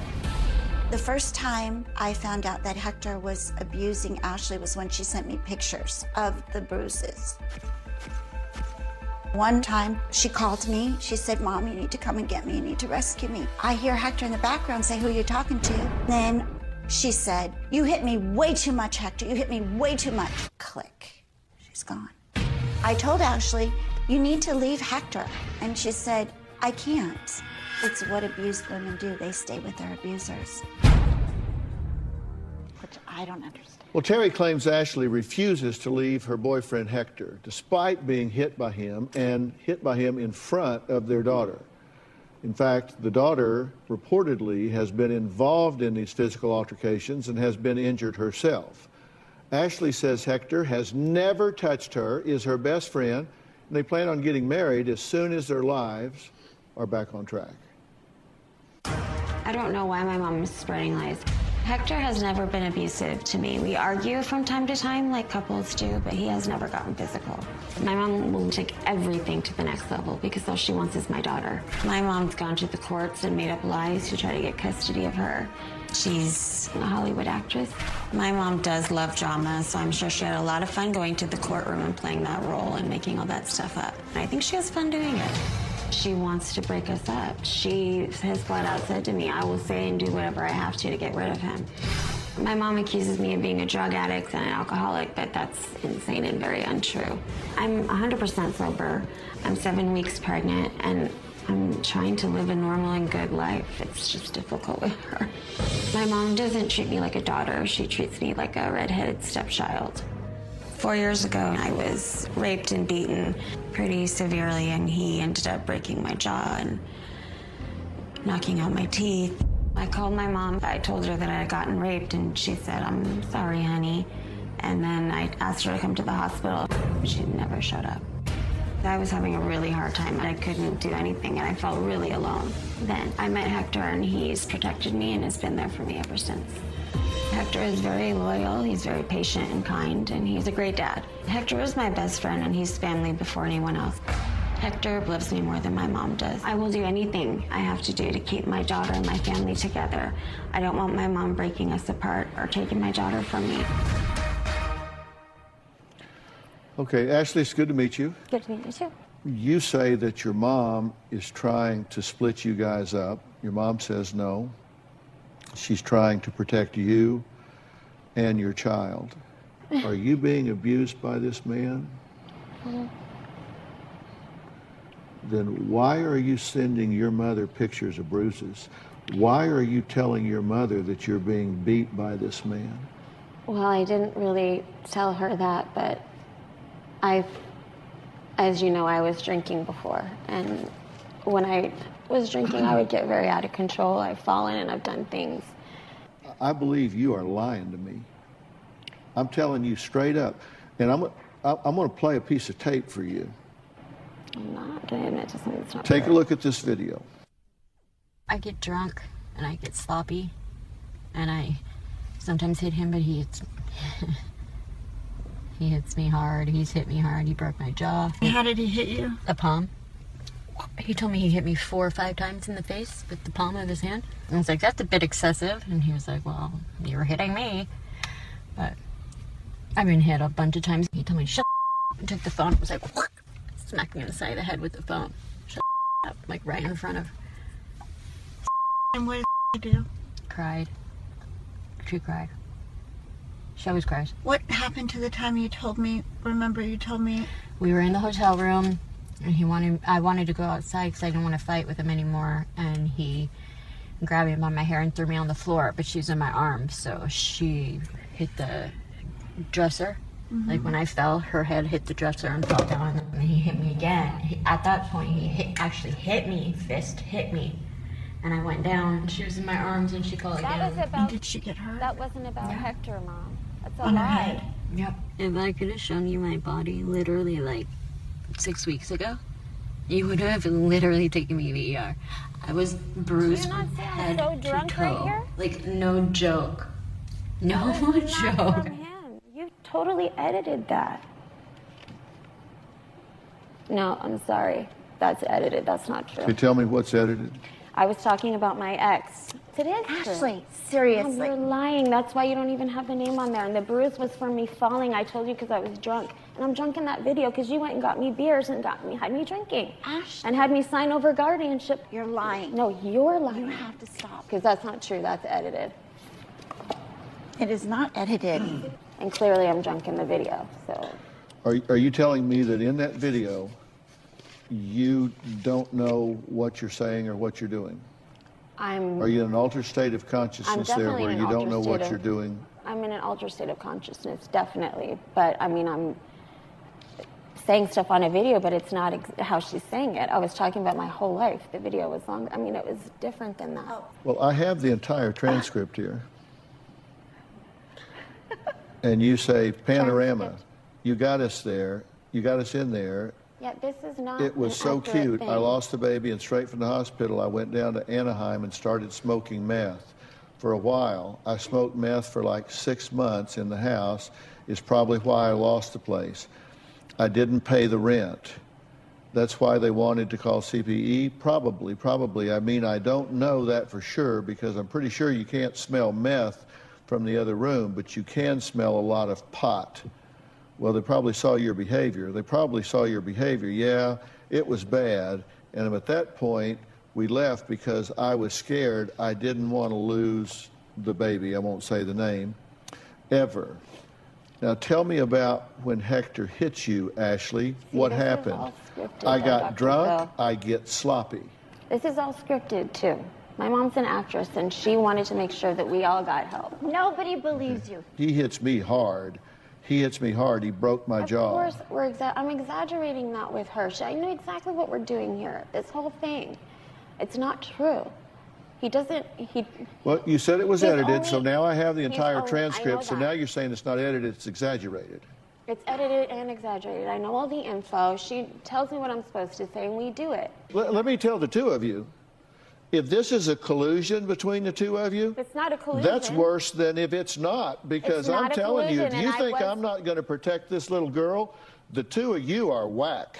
I know, I'm protecting my little girl too. You're saying that you were drunk while all this was going on? Yes. And you're also telling me you were pregnant. What are you trying to protect, Ashley? Do you my want family? And later, what do you think's going on here? This is like crazy. No, it's not. This is sanity. This is what sanity looks like. I'm just getting attacked. So my you're mom saying, and I have had problems for so a you're long saying time. that you were drunk while all this was going on? Yes. Well, and you're also telling me you were pregnant. Yeah, well, I didn't know I was pregnant till recently. And I was trying to get sober. You guys can all laugh, but you don't know what it's like to walk in somebody's shoes. If you think anybody thinks this funny, then you are distorting reality. Laughing? Are they not laughing? Honey, listen. They're laughing at the outrageousness of what you're saying, not because this is humorous in the least. How is it outrageous? It's outrageous because of what you're saying. This is absurd. This is absurd, and somehow or another you think that putting some kind of frame or context around this makes this child safe in my eyes. It's not that she's not, we don't have a place to live, and we don't have anything, and that's not happening. I've been sober, and I'm pregnant. I'm gonna be sober, and you know how I am. So you're having me come out here making me look really bad. You get better when you're pregnant. Get better? I get sober when I'm pregnant, and afterwards I get really bad postpartum depression. I went through a lot. It's no excuse for using or abusing pills or drinking, but it's not okay also to put it all on me like it's like it is, because it's not. Ashley. He's a good father, and he has done good. Why? What are you trying to protect, Ashley? Do you want family? I do want You're help. not going to have a family unless you get help. No, because you want me to tell a lie to get rid of him, and I'm not doing that. I'm not. A lie to get rid of Hector. Yeah. So you're telling me that you've come to me several times. I haven't done it several times. Mom. Yes. I've told you I've gotten hurt before, and I didn't say he hit me. Well, I happen to know that you came in and did this, showed how he pulled your hair, how Oh, he Mom, went I told you whack, that. whack in your face, that he broke your jaw. I was several so times. You sloppy told drunk, me, Mom, and you told me you went to. Let me ask you urgent something. care. Why are you so sloppy drunk that you don't know what you're doing if you're a mother? Because I'm making. Because I'm human, and I make. You're offering that as a defense, as though that There's no excuse for as though it. that No, there's not. somehow justifies what you say. It's not. It But I doesn't. don't care what you say or don't say to this woman. What I am interested in My daughter is is if this safe. child is safe. She is Well, you're telling me you're so sloppy drunk you don't know what you're saying. Then that tells me you don't know what you're doing. No, I was with my mom that day, and she was giving me alcohol too, and I was drinking. I have certain days where I've blacked out before. A lot of people have when they're drinking. It's not right. I don't do it every day. Did you say on September 20th, talking to your mother, crying, I need help so bad, if I don't, my daughter's going to end up with a guy that's going to hurt her? No, I said I needed help really bad. Did you say a drug addict or with a guy that will hit her and hurt her and give her lumps on her head all the time? She's always like acts out daughter with bumps on her head all the time. I get hit all the time. Yeah, I said I get hit all the time. I wasn't talking about. He doesn't hit me all the time, and I was exaggerating it to her. I just want her to help me. She literally has me and my husband or whatever. Okay, so my question in the is, street. are you lying? Daughter in My the question house. is, are you lying Did then, you or you're steal lying? from me? So, let me do this. My question is, are you lying then, or are you lying now? Because we know you're a liar. We just want to know if it's then or now. You can't be lying here and now. One of them is a lie. Is this a lie or is now a lie? Part of it was true. Part of it was not. So you're lying both times. No, I'm telling her here that I got hit a long time. I did get hit a long time. That's not what you say. She doesn't like Hector. Okay, so you were lying to her. Yeah, So you were lying to her. I guess, yeah. So if you're lying to her, why do you criticize her for being upset? Because she started this snowball. I'm only with it at the end. This is like literally after 4 months of me being on the street and being treated like crap and having stuff stolen from me with her. Back and forth, we've hated on each other. This is not just like this perfect mom that loves me so much. It's not. You're not. You're not. Don't act like you are. Ashley, I put you on the street because of the drug abuse. Well, you need to go get you a dictionary and look up deflection. We'll be right back.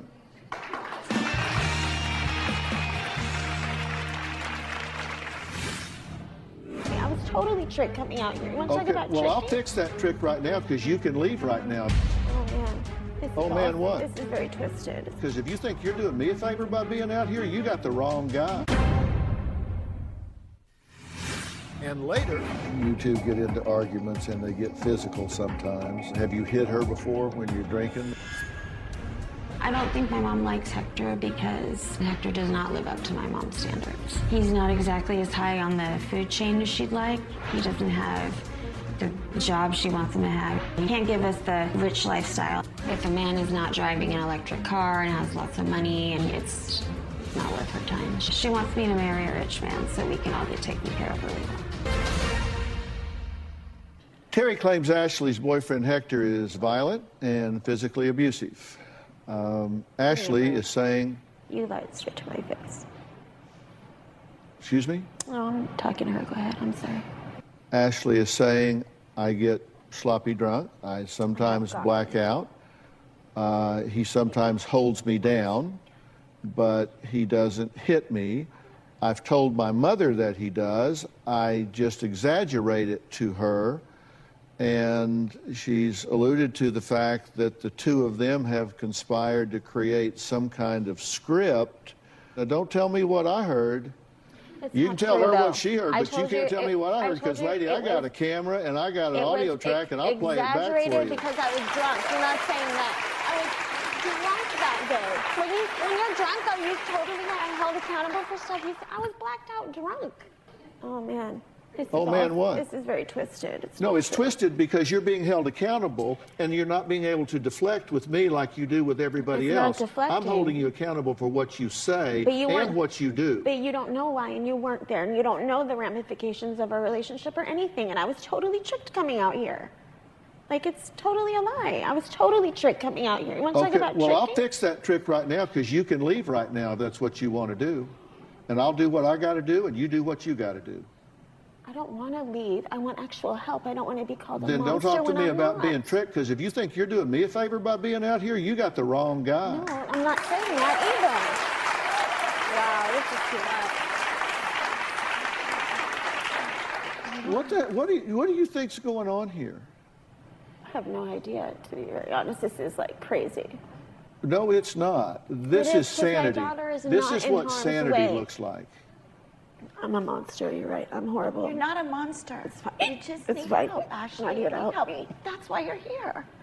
Oh yeah, it seems like it. I'm just getting attacked. And I've been attacked enough in my life. No, Thank you. it's getting revealed. That's all. It's not an attack. You yourself have cried and pleaded to me to help you to get help. In a different way, because I can't get you to help me like that. I need your help in some way. How am I going to get you to help me? Ashley, I've helped you in every single way. Oh, I Mom, want- you've kicked me out. Mom, you're kidding me. Of course I kicked you out. I Do you know? almonized you. Why don't I you tell have. them how it was for us growing up? Why don't you tell them the real stuff? All you want to do is come out here and act like it's not true. This is not true. You don't even know what he's done for me.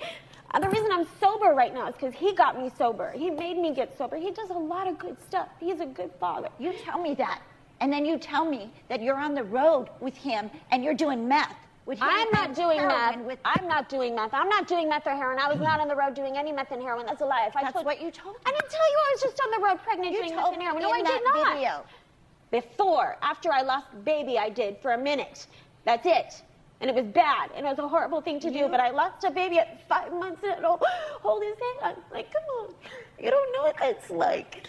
You know what? We're going to take a break, and when we come back, I'm going to be here with Ashley one-on-one and talk to her for a few minutes, and then I'm going to add Terry back to the conversation. We'll be right back.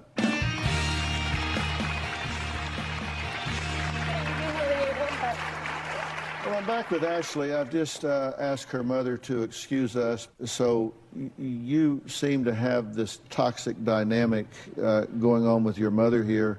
It's been up for a long time. And you seem to play this card and then this card and then this card and then this card and then this card. You play the victim card, then you play the anger card, then you play the exaggeration card, and then the manipulation card. You play all of these cards. So I just want to wipe all these cards off the table here. Let's just start fresh here. Okay? I'm Dr. Phil. Okay? We'll start fresh. I am told by your mother and by you that you're in an abusive relationship with a man named Hector, and that there is a child in the middle of all of this. If that's true, I'm going to report this and have that child removed before dark today. It's not true.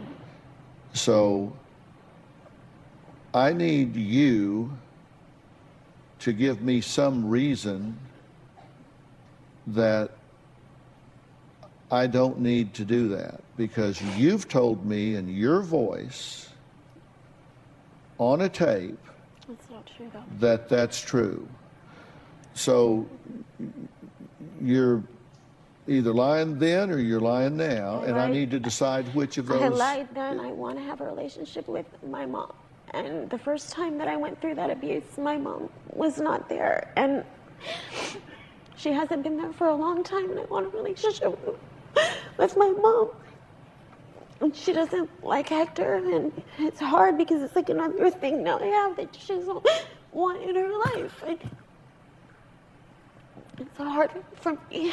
He's not abusive to me, and I love my daughter very much. That's why I brought her to my mom. Who's taking care of this child now? My mom has her right now. Uh-huh. Well, no, we actually had her because we were in the hotel. We've had her for the last 4 days there.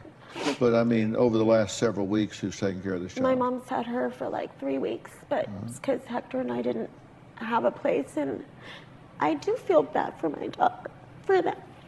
I want to give her that. Are you? And my mom made me sign over guardianship to her, and she told me that she has say over her, and I just don't want to fight anymore. I really don't. So you were so disoriented that you didn't know you were signing over your daughter? No. But yet you're fit to take care of her. She told me it was something that it wasn't, and I was drunk when she took me there. I was. I hadn't drank in a while, and I was drunk. I'm sorry. I was drunk. I was. But what if you'd had your daughter that day? I wouldn't have drank like that if I did. I was with my mom. I had Hector with me. Hector doesn't do anything. Hector's always the one that's like... How did you get the bruises on your arms that you sent your mother on the day that you sent them? I actually fell, believe it or not. And I was in a car accident, both times. So you fell and had a car accident. Do you think that you are in a position to have custody of this child right now? Of course, yes. And I where do. would you take care of this child right now? I don't know. That's the problem. But if I had somewhere I could take her, I'd take very good care of her. She's my daughter. I love her more than anything in the world. We'll be right back.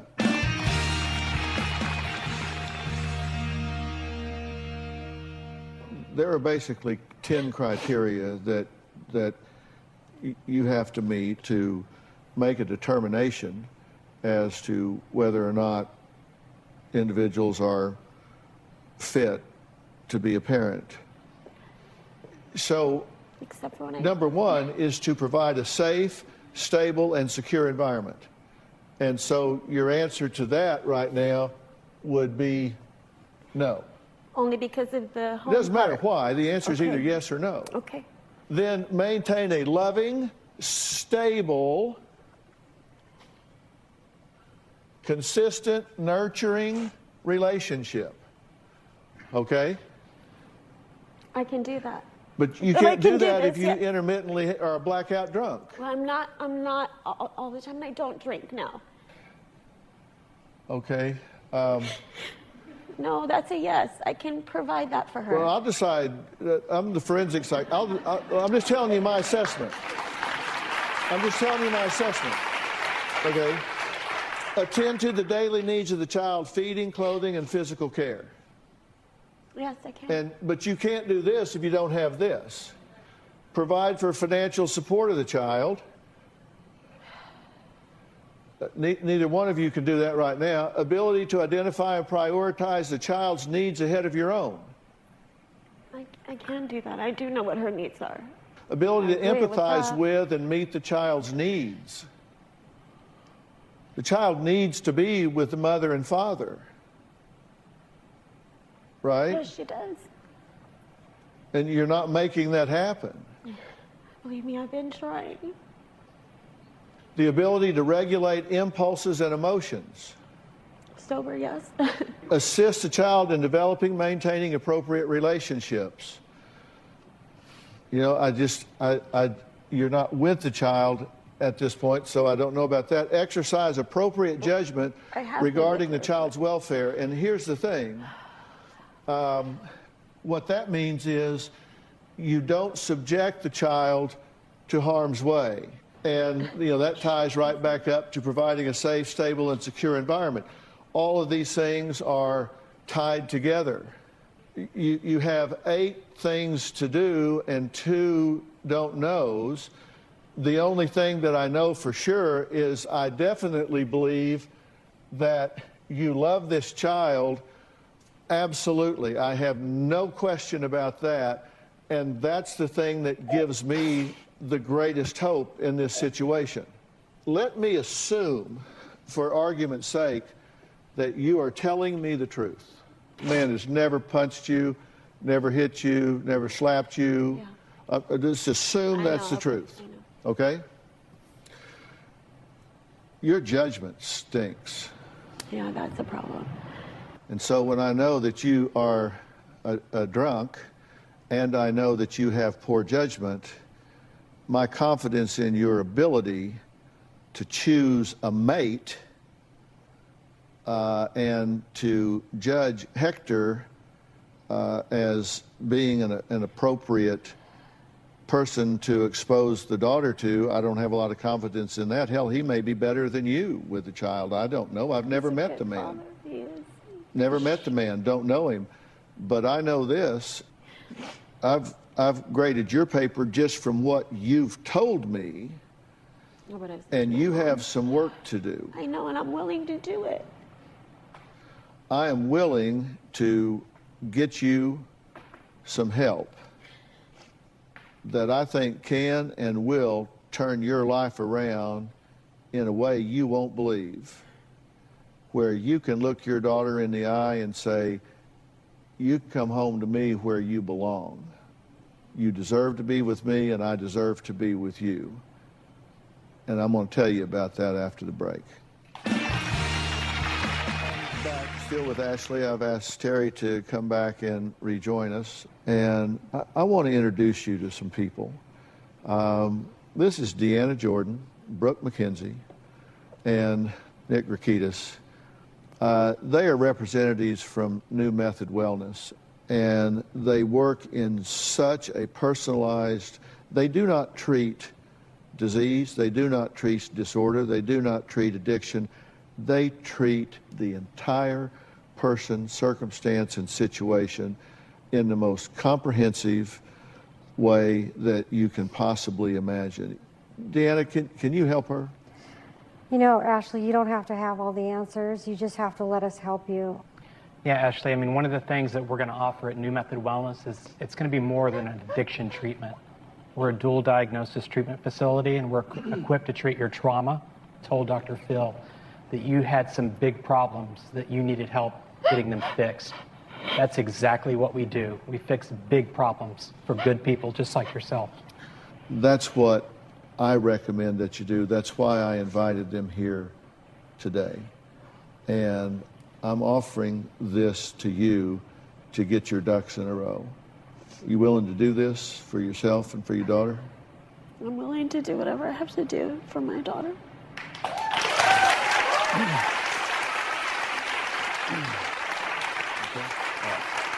I want to thank all of my guests today, and a special thanks to New Method Wellness. Thanks so much. We'll see you next time. Robin, pamper this audience some for me, will you? I love to. It's my favorite thing to do. I love daytime, nighttime combos. So for daytime, hydrated skin equals youth. Plump Perfecting Moisturizer. And it has safflower seed oil, green tea oil, and apple fruit extract. Everything you need for hydration. And the number one thing I really love is it is non-greasy. And also for nighttime, up, up, and away. Firmy neck and décolleté cream. So it stimulates collagen everywhere, which is so important. It brightens the skin and continuously helps defy gravity, which, of course, all ladies know we want everything going up, not going down. So I want everyone here to have both of those.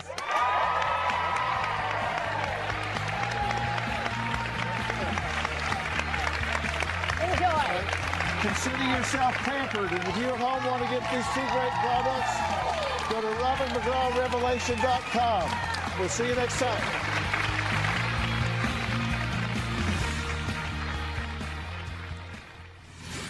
Okay, I just got finished talking to Terry and Ashley, as you well know. Where the truth falls, I don't know. But the missing link in all of this is Hector.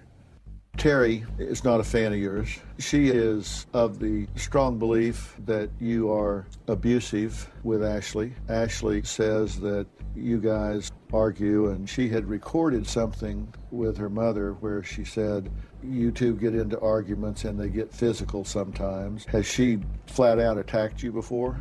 Yes. Does she do it if she's drunk, or does she do it if she's sober as well? No, she's drinking. How about you? Have you hit her before when you're drinking or sober? I just restrain her. Yeah. Have you ever hit her? No. Did you ever accidentally or otherwise break her jaw? No. On the video, she said to her mother, you should have seen my body literally 6 weeks ago. You would have taken me to the ER. I was bruised from head to toe. Do you know how she got bruised? When she drinks, she gets too sloppy. She runs into things. Like, she'll just fall to the ground. Then I have to pick her up. Why do you think she would make all that stuff up on tape? She was really drunk that day, and that she attacked me that day.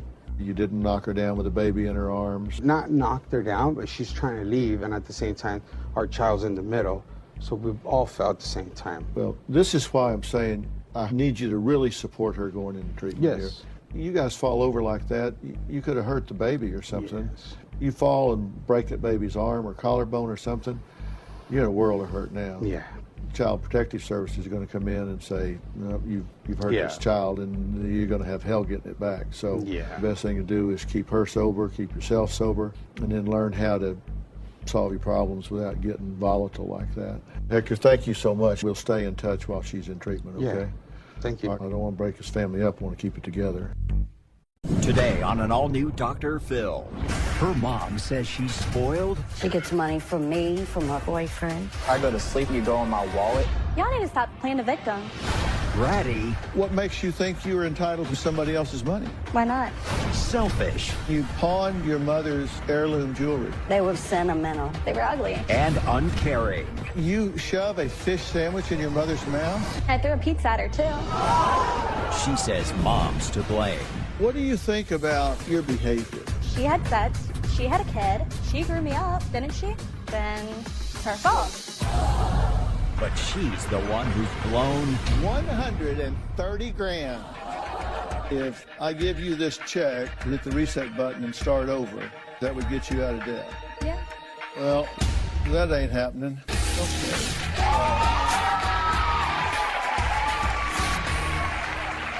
Let's do it. Have a good show, everybody. Here we go. This is a safe place to talk about hard things. Stand by. We'll count you down. I'm trying to be an emotional compass and point you in the right direction. 5, 4. I am not giving up on you.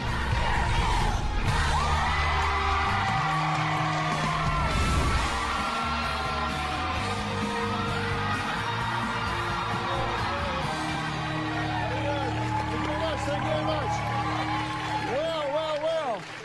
19-year-old Sherilyn admits to spending tens of thousands of dollars on designer shoes, handbags, purses, clothes, makeup, pampering, you name it. She insists on fine dining, fast cars, and her boyfriend footing the bill. She says, why not?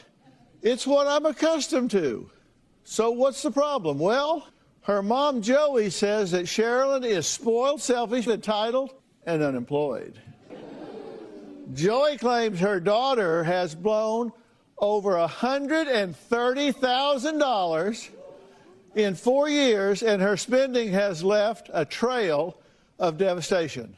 She says her daughter has pawned over $7,000 of family heirlooms, opened up over 17 credit cards, stolen her mother's identity, blown $100,000 of her boyfriend Tyler's money, and is now in debt to the tune of $25,000. Now, I wanted to find out more, so I sent Rosie Mercado, special correspondent for the Emmy Award-winning show The Doctors, on a fact-finding mission. Let's see what happened when Rosie met Joey. Take a look. Joey, let's talk about your daughter, Sherilyn. She was given a nice childhood. You know, she always had nice things. Her father would buy her all these nice school clothes. And you would never tell her no? No. If I did tell her no, she would harass me. It was easier for me to give in than to deal. Was she bratty when she was a child? I didn't pay attention to it, and I thought the older she got that, you know, this is a behavior that she would grow out of, but she's 19 years old. I describe Sherilyn as being spoiled, manipulative, very bratty, very bitchy, and very entitled. She feels she has to have nice handbags, nice clothes. This goes even into food. She will not have fast food. She wants to go to nice restaurants and fine dine. How far has your daughter Sherilyn's entitlement gone? I mean, she got her license. Her dad bought her a car. Yes, it was her 17th birthday gift. What kind of car was it? It was a Ford Focus. And she didn't want to be seen in it. No, she would not drive the car. And I bought her home a BMW for her 18th birthday. That car became not good enough just within a matter of a couple of weeks. It wasn't a Mercedes. It was Martha. Oh, Jesus. It has the navigation, backup camera. I'm not buying you another car, Cheryl. Why? So it seems like your daughter's never happy with what she has. It's never enough. Very ungrateful. What is she spending her money on? It could be anything from high-end handbags, makeup, clothes. The last shopping spree she had, how much money did she spend? That was like $3,700. How many credit cards? Over 17. She'll get a card, max it out, and not even make a payment. She gets money from her boyfriend, Tyler. She gets money from me. She gets money from her father. How much money has she been given? I know at least over $100,000. That's a lot of money. Some of the things that your daughter has done to get money is to pawn family heirlooms. She's pawned my grandmother's wedding band. That was very sentimental to me. Do you feel that she has a gambling problem? Very big gambling problem. Sherilyn used my Social Security number. For what? To open up a gambling account online. How much money is she gambling online? A lot. And if she doesn't get what she wants? She'll curse at me, call me names, call me whore, crackhead. She'll tell me to go kill myself. I do everything for Sherilyn, you know. I clean house for her. I still wash her clothes. Do you ever think that this would ever get out of control this much? She doesn't get it. She doesn't care. I can't keep doing what I've been doing. There's got to be a stopping point. When you see this played back on video, what's your reaction to it? It breaks my heart. Are you parenting from guilt here? Maybe somewhat. You know, I didn't have my mother growing up, and so, you know, that's always been something, you know, when I have my child, you know, I'm going to do this. I just thought that she would be more appreciative, you know. But this is insanity of the highest order. I've gone through this, and I thought when you saw this on videotape that it would be like a big slap in the face here. You guys bought her a Ford Focus, and she wouldn't be seen in it. No. Okay, now tell me what goes through a parent's mind. You buy a child a car, first car, and she won't be seen in it. So you did what? I purchased her a Nissan Infiniti. Okay, so you go buy her an upscale car, an Infiniti. And then that wasn't good enough. So we got rid of that, and then I bought her, for her 18th birthday, I came home with a BMW. Okay, she said, this I'll drive, but I'd rather have a Mercedes. Right, it's still not good enough. Yeah, I realize now nothing's ever going to be good enough. But did it ever occur to you then say, well, okay, tell you what, let me have those BMW keys back, and you just hit the bricks. You just go walk, and then you buy your own damn car. Yeah.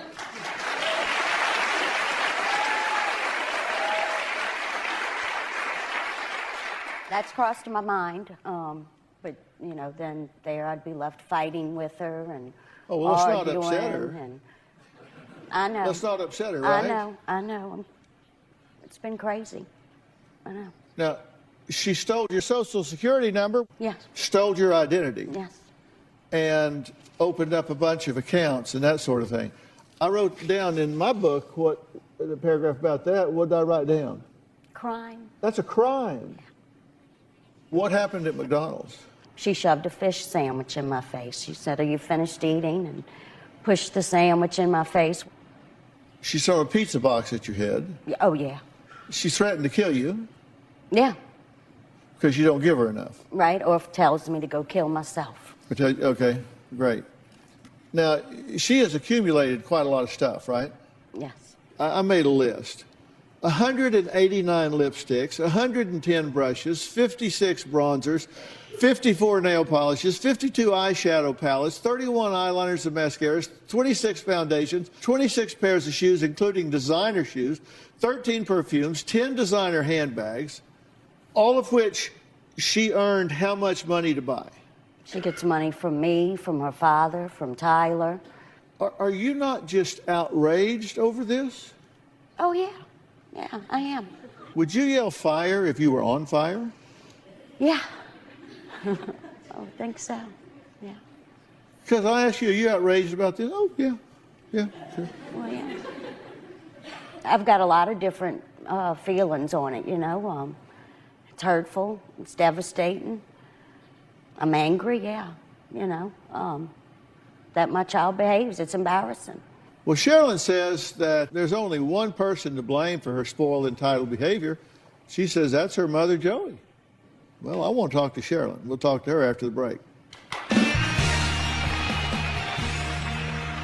have exactly 17 credit cards, and I'm $25,300 in debt. I just like going out and to be able to buy what I want makes me happy. I like BMWs, Mercedes, and like Range Rovers. I just prefer the Mercedes because I like the way they look and they're really cute. I want a baby blue one with ivory interior, convertible of course, hard top. You coming to see the Mercedes? I wish it was a convertible, but this one's so pretty. You don't have any convertibles? Well, Joey says her spoiled and entitled 19-year-old daughter, Sherilyn, has blown $130 grand, $130,000 living the high life with fast cars, designer bags, clothes, makeup, fine dining, the list goes on. But Sherilyn says it's not her fault because her lazy, moody, and mean mother raised her to be that way. This is what happened when Rosie Mercado, special correspondent for the doctors, met up with Sherilyn. Take a look. Hi, Sherilyn. I've heard so much about you from your mom. How are you doing today? Thank you. I've heard you like to shop. I'm young. I love to shop. I love to go out. I love to buy nice things. I mean, I get whatever I want. You have 189 lipsticks. This is just a small piece. How many lipsticks do you actually use? Not really that many. How many brushes do you have here? About 110. And how many of these brushes do you actually use? Probably about 10 or 15 brushes. Do you think that you're spoiled? I think I'm spoiled. Do you blame your mom for that? I mean, I blame her because growing up, I didn't have to do anything. I didn't have to clean my room, didn't have to do my laundry, I didn't have any chores, I was never disciplined. Do you appreciate any of the sacrifices that your mom made for you? No. You don't? No. You have makeup here, makeup there, you have nail polishes, and you have perfumes, blushes, bronzers, highlighters, accessories, purses, designer shoes. What happens when you ask your boyfriend Tyler for money and he says no? I start yelling, screaming, throwing things. How many credit cards do you have? 17. And do you owe money on all 17? All of them are maxed out completely. Do you pay any of those credit cards No. when the bills come in? What do you do with the bills? I just throw them away. You've gone as far as pawning family heirlooms when it comes to your mom. I mean, I do, but I don't really care. What have you pawned from your mom? Took her jewelry from her and I went to the pawn shop and pawned. You took her jewelry or you stole her jewelry? I stole it. And how much money did you get for that? Only about $300 per ring. And how much was that worth to your mom? Priceless. You went to Disney World, just like the happiest place on earth, and you were upset because you didn't get fine dining. Correct. Yeah, my mom was eating a fish fillet and I pushed it in her face. On your 18th birthday, you got a BMW gifted to you by your parents. Correct. Were you excited about it? Were you happy about it? I was happy about it, but I would have preferred a Mercedes over it. You don't feel like your mom and Tyler, they're just fed up of seeing you spend money? I don't really care. Okay, you've been watching the show so far, right? Yeah.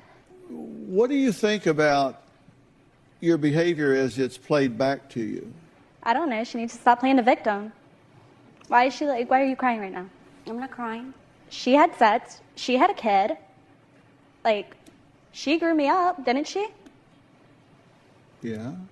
Then it's her fault. So you have no ownership in any of this? I didn't steal her identity. She gave me her social.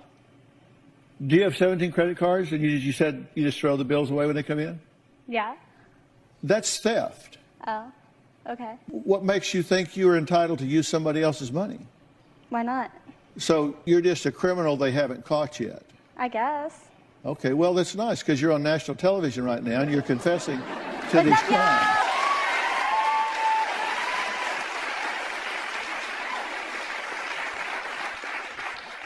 And you say she's playing the victim because she's let you get away with this, right? She's crying right now for no reason. So you shove a fish sandwich in your mother's mouth? I mean, I threw a pizza at her, too. Tell me how that's flattering to you. I mean, she should have ate faster. It's eaten, not ate. Did you sell your 5th grade grammar book?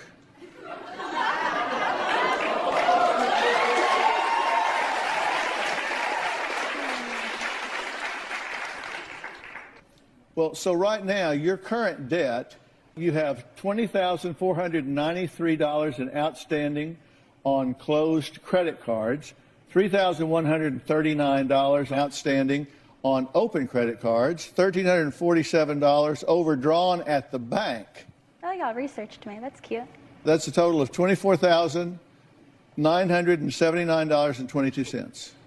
That's not that much. So do you have it to pay? No. I can go get a job, and I can pay all this off. Uh-huh. It's not that much. Why do you think you did that? Because I can. I could. Yeah. But if you had a second chance, you would do better. Probably, yes. When they bought you a Ford Focus, why was that not okay? It was ugly.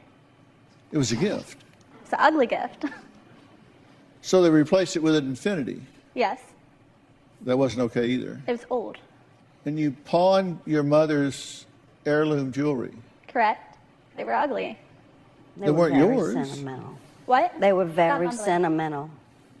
My mother's wedding band set that I had admired since I was a little girl. She's wearing my earrings right now. No, she lost these in the pawn shop. I went to the pawn shop and purchased them out of the case, and I wear them now. So, They're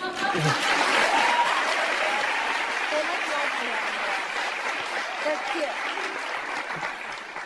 so if I have here a check from the Dr. Phil Show on City Trust and Savings Bank for $24,979.22, your total indebtedness. If I give you this check to hit the reset button and start over, I would go to school. you would go to school Mm-hmm. because that would get you out of debt. Yeah. Yeah. Okay.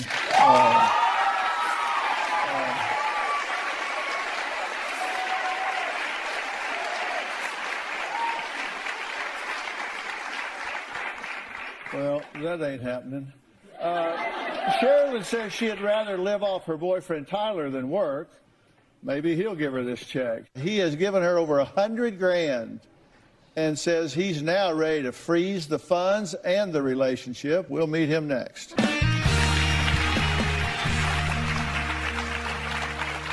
Sherilyn takes everything that I earn. In the 4 years that I've been with Sherilyn, I've at least given her $100,000. I've taken out several loans for Sherilyn to help pay for the bills that never got paid. I blame Joey. She never disciplined Sherilyn. I blame her for not teaching Sherilyn the value of $1. I'm sick of being broke. At this point, I don't even know if it's going to work with us. Joey says her 19-year-old daughter, Sherilyn, extorted over $100,000 from her boyfriend, Tyler, to fund her extravagant lifestyle, her gambling, and her love of anything and everything that's luxury, high-end, and designer. However, Sherilyn says she only took $40,000. Whatever the number, Tyler says his girlfriend has wiped him out emotionally and financially. Now, thanks for being here. I appreciate it. Why did you allow her to take you to the cleaners financially? When she asked me for the money, we had a little bit to spare to go out and do some things, to go out and eat and do all that. But it got to the point where it was becoming every day. And every day she wanted to go out and do something, and we couldn't afford it. Mm-hmm. So if I ever told her that we weren't able to go out and do anything, she would get mad and upset and threaten to go out and do something on her own and spend more money that she couldn't even get her hands on. Y'all need to stop playing victims over here. You need to be quiet. I don't have access to your account. I don't have access to your account. You say you don't have access to my account, but yet whenever I go to sleep at night, you go in my wallet and take my cards out and put them in your phone. I would have bank statements showing all the account money that's been transferred out of my bank account into her PayPal so that she could purchase stuff on the internet. What would it mean to you if you had that money back right now? I would probably have my own house right now. I'd have my car paid off. Do you hear her saying she not only is not appreciative of it, she blames you for it? Quit playing the victim. Quit playing the victim. I blame myself for it too. I mean, I should have never gave her the money in the first place. But I did it out of love, and I cared. I cared too much. We trusted you. There's a fundamental truth in life. You simply don't reward bad behavior. You don't reward bad behavior. It's a fundamental truth. Whether you're dealing with a 2-year-old, a 20-year-old, a 40-year-old, you don't reward bad behavior. Behavior that is rewarded tends to repeat. Behavior that is not rewarded tends not to repeat. You have rewarded bad behavior. That's her argument.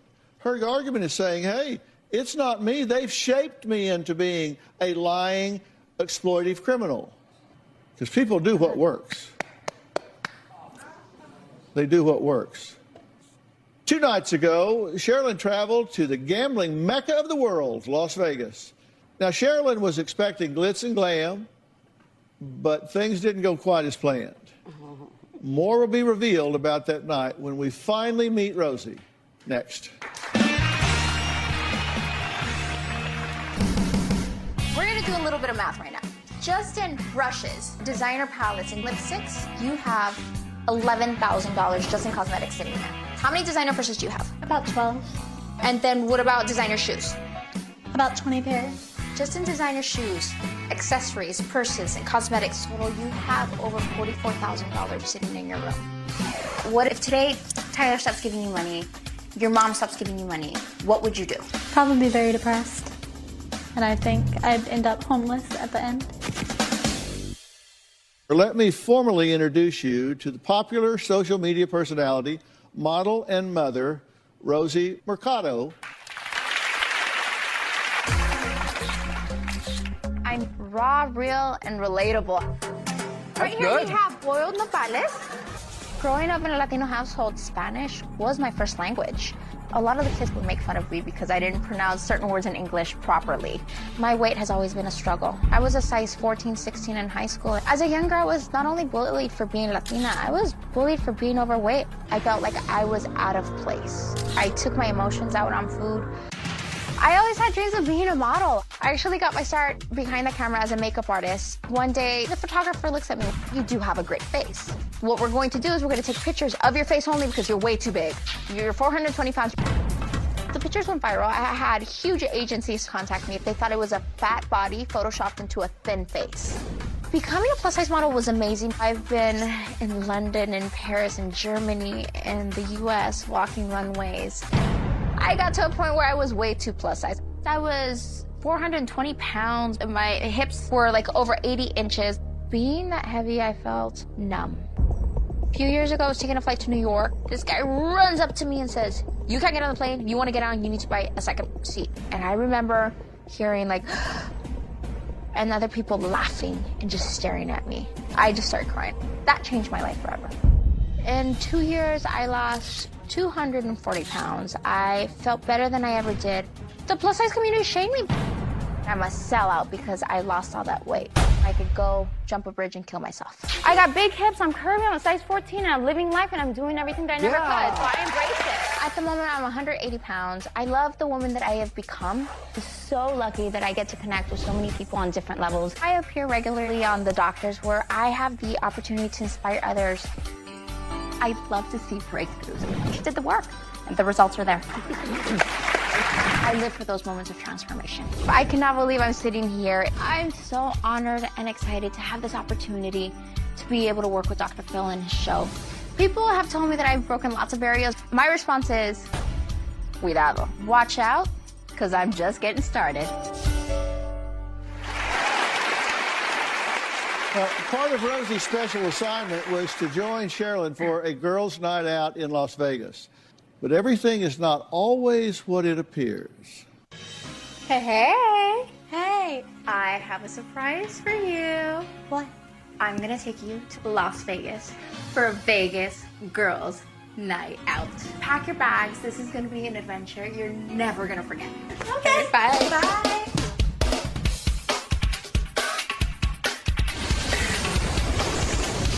It's time.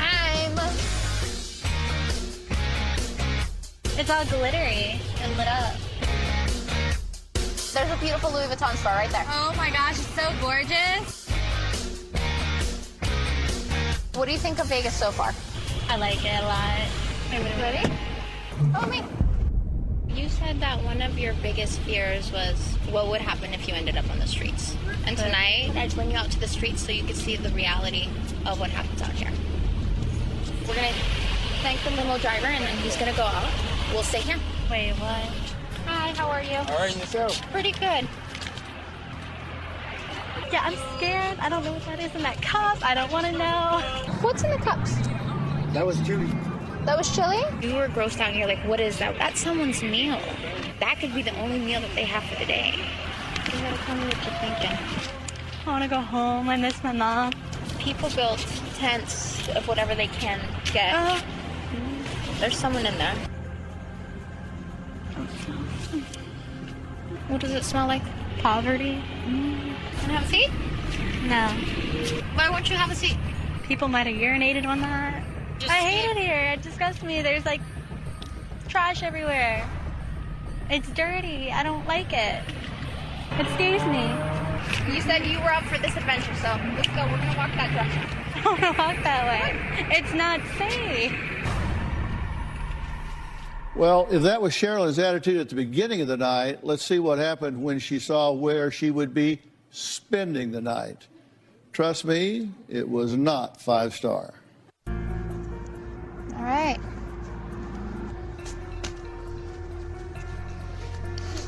Waiting for a fight to break out. Waiting for someone to shoot.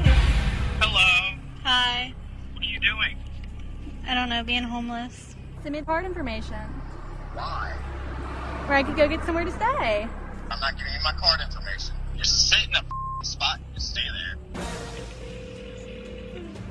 Hey. Hey. And I'm sitting on the side of a road in a sleeping bag. Oh, in a sleeping bag. Does it make you happy, mad? What? Oh, well, did you ever stay? No, not. Oh my gosh, you're an idiot. You're an idiot. You're like a straight up idiot. Girl, you were in a sleeping bag on the side of the street and you called your mom an idiot. I don't want to do this. I want to shower. I'm not staying out here. It's too cold. And I want to go home. Okay, but how are you gonna get home from here? I'll go get an Uber. I'll go to the hotel, grab my bag, and go to the airport. They're gonna tell your mom that you didn't go through with this? Yeah, I don't care. I'm selfish. I'm leaving. Screw it. Sherilyn, once you cross the street, it's gonna get more dangerous. Okay, great. Are you sure you want to walk down that way? I don't care.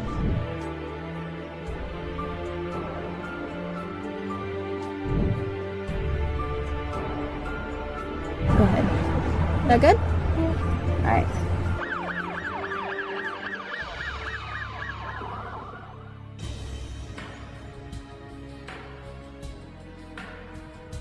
Give me just 5 words of how you would describe what happened throughout the night. I don't know. It was cool and felt lonely. If you were talking to one of your friends and you would describe this experience, how would you describe it to them? Miserable. The night was miserable. Well, Rosie joins us next, and there was even more that was going on that our cameras didn't catch. Be right back. She gave Sherilyn a taste of what it would be like to be homeless when they spent a night on the streets of Vegas. What did you see out there that the cameras didn't catch? Let's go further. Well, you know what? It's interesting, Dr. Phil, to see the transformation. At the beginning, it's the shock factor. Are we really doing this? And then to sit there and say, okay, well, we're going through the motions. And she goes in, and there's a part where she says, you know, I miss my mom, and I regret telling her to go kill herself. And then as the night progresses, you see her really, the manipulative side to start coming out. You see the negative response, the brattiness come out. She's sitting on the streets on her phone looking at Louis Vuitton bags, transferring money from PayPal. And I'm looking at her, I'm like, Sherilyn, you do not understand what we're doing out here. You don't get it. She was shopping. She was shopping. I know how to get rid of the problem. Sell the car, throw all the makeup in the dumpster, throw all the jewelry, all the bags away. Just leave her a pair of pants and a shirt and give her a notebook to go to school. Can I say something? Yeah. Well, let me hear what Mom has to say first. What do you think needs to happen here? I don't think to that extreme. You know, I do. What Tyler just said. I mean, I'm not going to throw, you know, valuable things away. maybe would send it to donate. You can't preach to her. She's just going to push this back on you. What you can do is control what you do. And Tyler is quite right. I tell you what, at an absolute drop-dead minimum, the stuff that you have purchased, the two of you should take that stuff and absolutely liquidate it before the end of the week. You should put it on eBay, you should give it away, you should do whatever, and you should take that money and you should pay it against the debt that she has incurred and liquidate that debt. She blames you, she says it's all on you, then you need to fix it.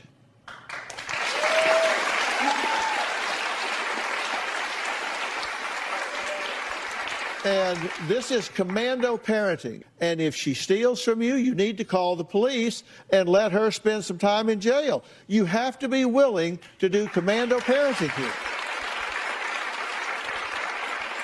Are you willing to liquidate everything? A good bit. A good bit of it. Okay. All of it. That's all I can say. I want to thank all of my guests today, and a special thanks to Rosie, special correspondent for the doctors.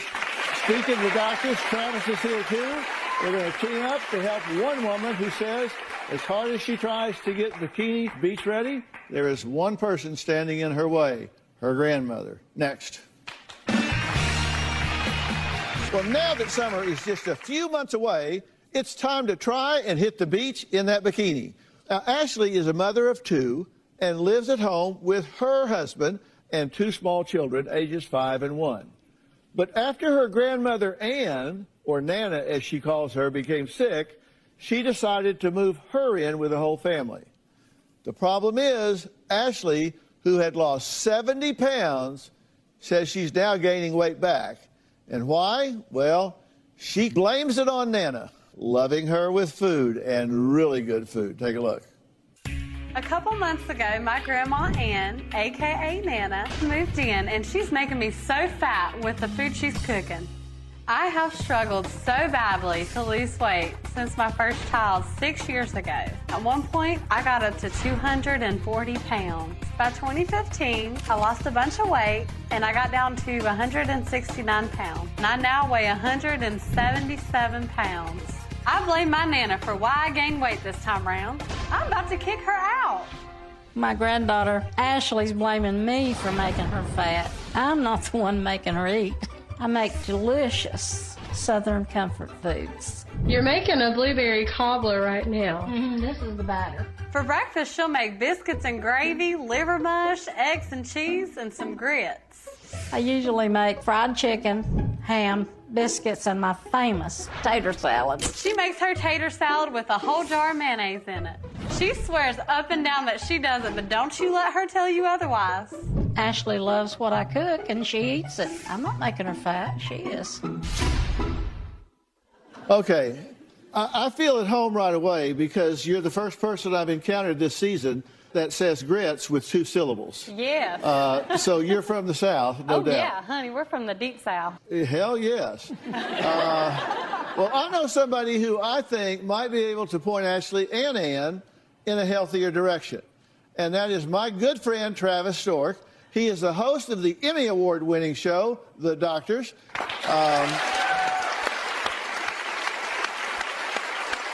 So, Travis, good to see you. Thanks for having me, as always. Well, we have fun when you're here, right? We do. Travis has written a book out in bookstores now, and it's titled The Lose Your Belly Diet, Change Your Gut, and Change Your Life. And this book is published by Ghost Mountain Books, which is owned by my son, Jay McGraw. I grew up in the Midwest. I live in the South. And so I am constantly surrounded by mixed messages. So I always say when I host The Doctors, I have to practice what I preach. And I also appreciate how good home cooking can be. But what I always teach people now is that home cooking can be really good and really good for you. Do you think you love her with food? Yes, definitely. You really do have to understand that you're not loving her, you're actually sabotaging her. See, what did I tell you? Well, you love my tater salad. Well, I can't help it, honey. If you put it on the table, I'm eating it. All right, well, Travis, look at this recipe for Nana's tater salad. And this will not be on the website, by the way, so... If you want to write it down, you better grab a pen because I ain't publishing this. Ingredients: 5-pound bag of potatoes, 6 boiled eggs, 3 to 4 heaping tablespoons of mayonnaise. Now that's a lie. She uses a whole jar of mayonnaise. A whole jar of Okay, mayonnaise. what's the truth? What's the Hold truth? up here. No, don't let her lie. If it's a whole jar, it's a pint jar, not a quart. No, it's a whole jar of mayonnaise. A half a pint jar of sweet relish, a dash of salt and pepper because we don't want to be extravagant. She makes this at least 2 or 3 times a week. Okay, I'm going to take a break. When we come back, Travis is going to tell you what you can swap out in that tater salad that makes it healthier. And I'm going to talk to you about redefining love and support for her. We'll be right back. Emmy Award-winning host of The Doctors and my personal friend, Dr. Travis Stork, is joining me today to talk about his new book, a New York Times bestseller, The Lose Your Belly Diet, Change Your Gut, Change Your Life. If you go on the wrong kind of diet, where it's all about deprivation, you're going to fail. And in this book, I have a lot of recipes where it's substitution, not deprivation. Taking the foods you love, changing, Nana, it's going to take a commitment from you, changing the way you prepare them so that from time to time, you have your famous tater salad as a treat and all the famous fried foods that you're known for as treats, but your day-to-day life is now going to be dictated by foods that taste good, that you're going to prepare slightly differently. For example, instead of eating fried chicken, eat grilled chicken. Instead of eating tater salad, eat spinach and egg salad. Instead of eating mayonnaise, eat Greek yogurt. Instead of eating biscuits, eat whole grain sprouted rolls. Instead of eating blueberry cobbler, eat blueberries with yogurt. Now, tell me what I need to tell you to get you to change your value system so you love her the way Travis wants you to love her. I just need to change my lifestyle and my way of cooking and try different recipes, definitely. You don't want to be tripping her up. No, maybe we can do it together and I can lose some weight too. Because you see, I'm not. Yeah.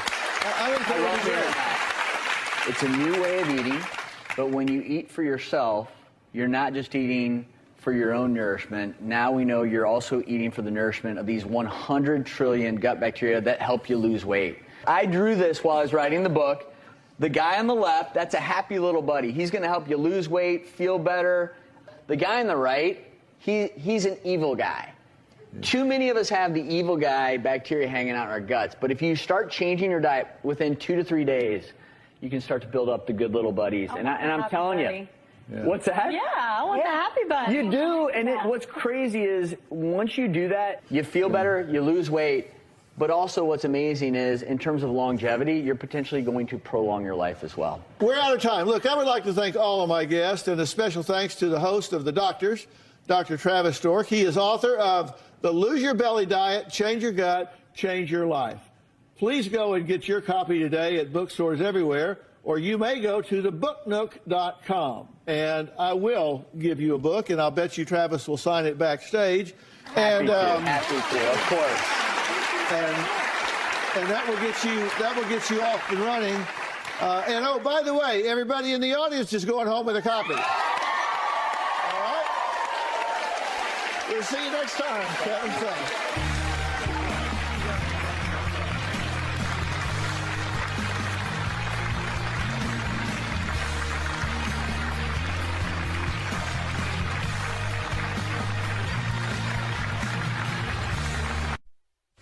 On an all-new Dr. Phil. A desperate search. Can I speak to you for a second? For a missing teen. Is she in your apartment? Her parents are divorced and divisive. Janet's a terrible mother. I pulled myself away from trying to involve him. By moving further and further away from me. She's disappeared before. Your daughter has been rescued from a prostitution ring and you're not there when she gets back? No, I wasn't. Are they to blame for their runaway child? This girl would rather run away than stay in this environment controlled by the two of you. Let's do it. Got a good show, everybody. Here we go. This is a safe place to talk about hard things. Stand by. We'll count you down. Today's going to be a changing day in your life. 5, 4. I am not giving up on you.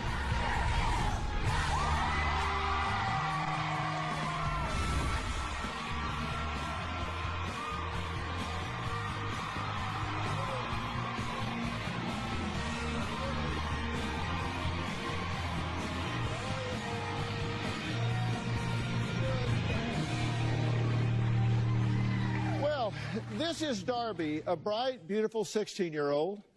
She may look like your average American teen girl, but sadly, she is anything but. Because right now, police are on the hunt for this young girl, and her innocent photo is now plastered on missing posters. Darby disappeared on October 15th. Take a look. We're on the way to Santa Rosa, California to follow up on the lead regarding Darby.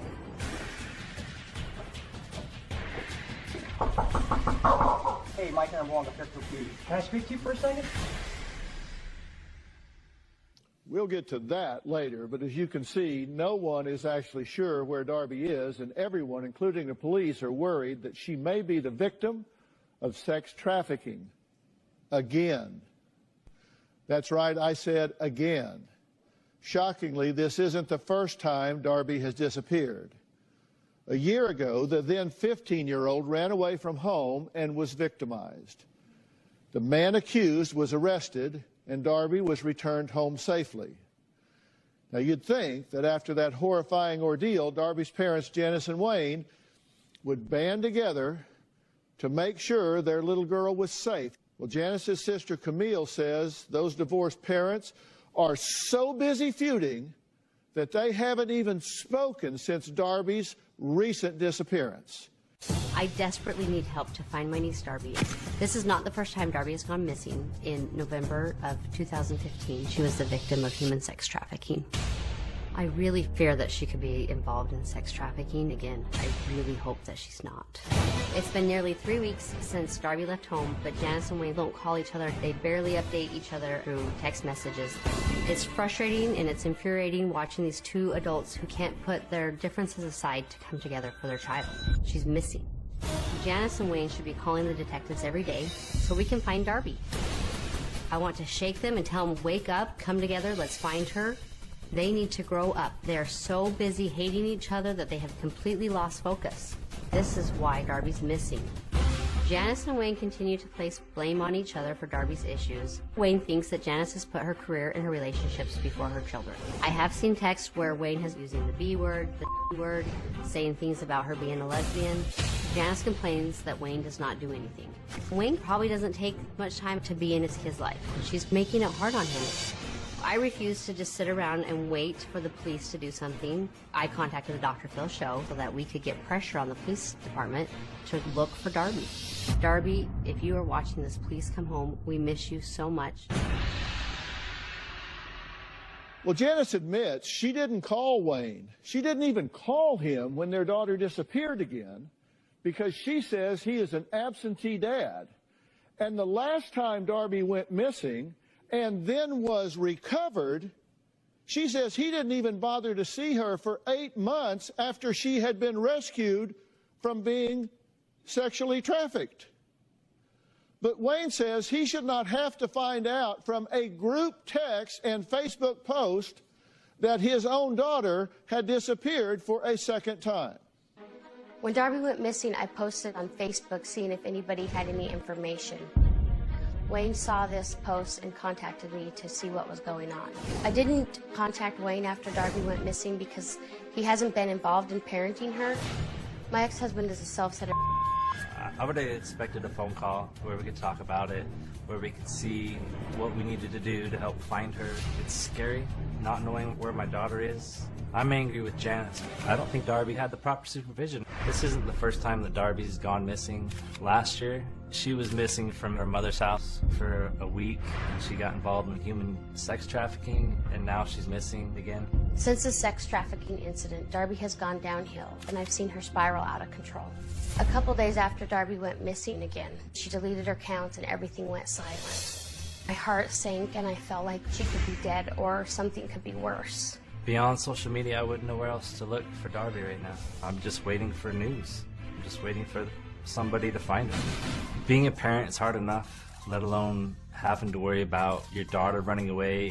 I felt desperate, so I contacted the DA's office. They immediately got an investigator involved who's been helping me. I know that Janice is in contact with the police and that they're doing everything they can to find her. I haven't been able to help much. I live in Idaho. It's not like I could drive out to California and start looking up and down the street. I have a job. I think we'll be able to find her. There's really nothing I could do. I do pray for my daughter's safety.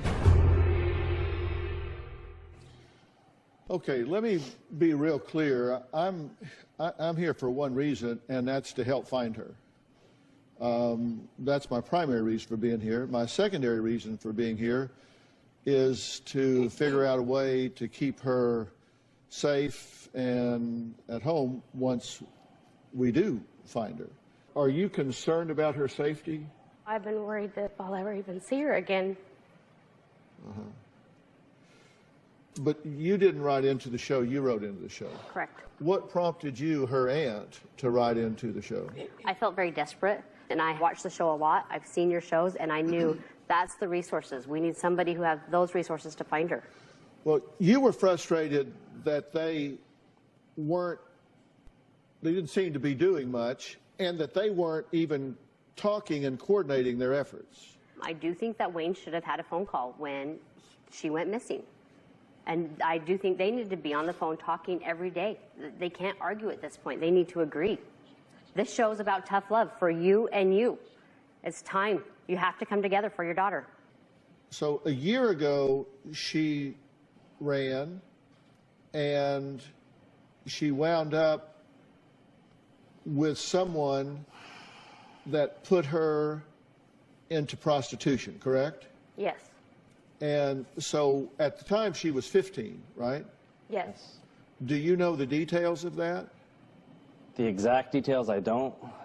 Didn't you say you don't want to know? I know the big picture of it. I haven't cared to get intimate with the details of it because it's horrific. You know, it's something that's happened right now, again. Yeah, do you think maybe if you had gotten intimate with the details of it, you might be more motivated to rescue her from this now? Because here's what I'm looking at.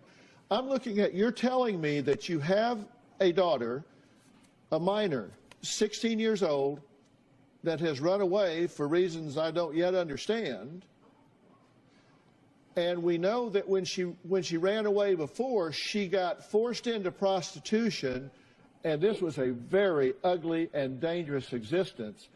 That's what happened a year ago, and she has run back to that.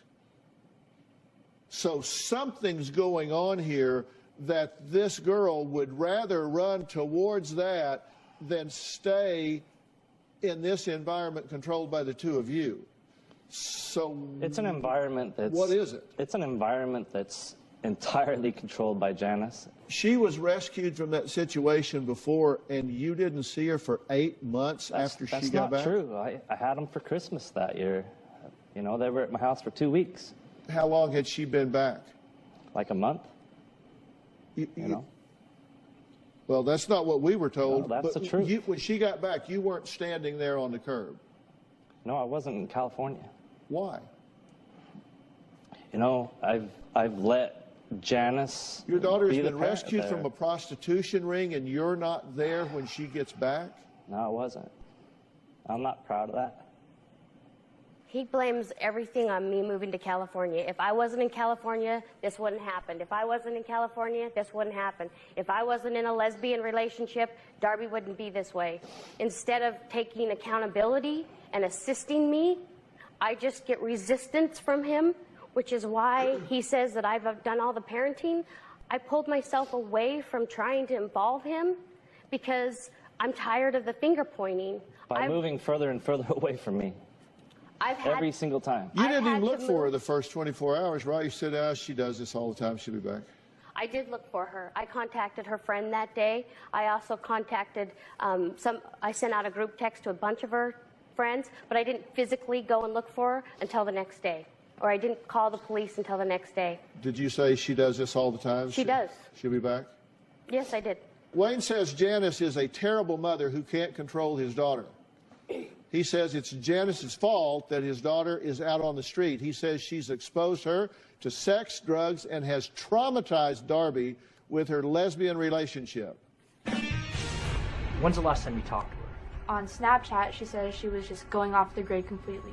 Darby hangs out with a lot of older men. She liked having the money, and she liked having the freedom because she doesn't want to be found, honestly. And what makes you come up with this conclusion? Because Darby was never happy with home life, and the way her mom was treating her, these were her words, she felt kind of like trapped. Janice and Wayne's 16-year-old daughter, Darby, has been missing, and it's not the first time. In November of 2015, she went missing and was sex trafficked by a much older man.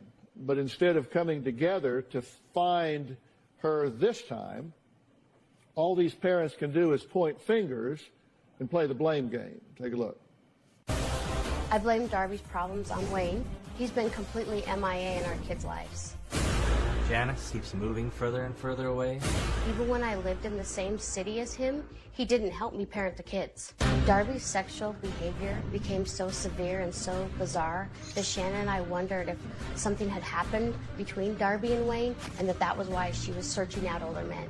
It's appalling, and I would never do anything like that. Janice is a terrible mother.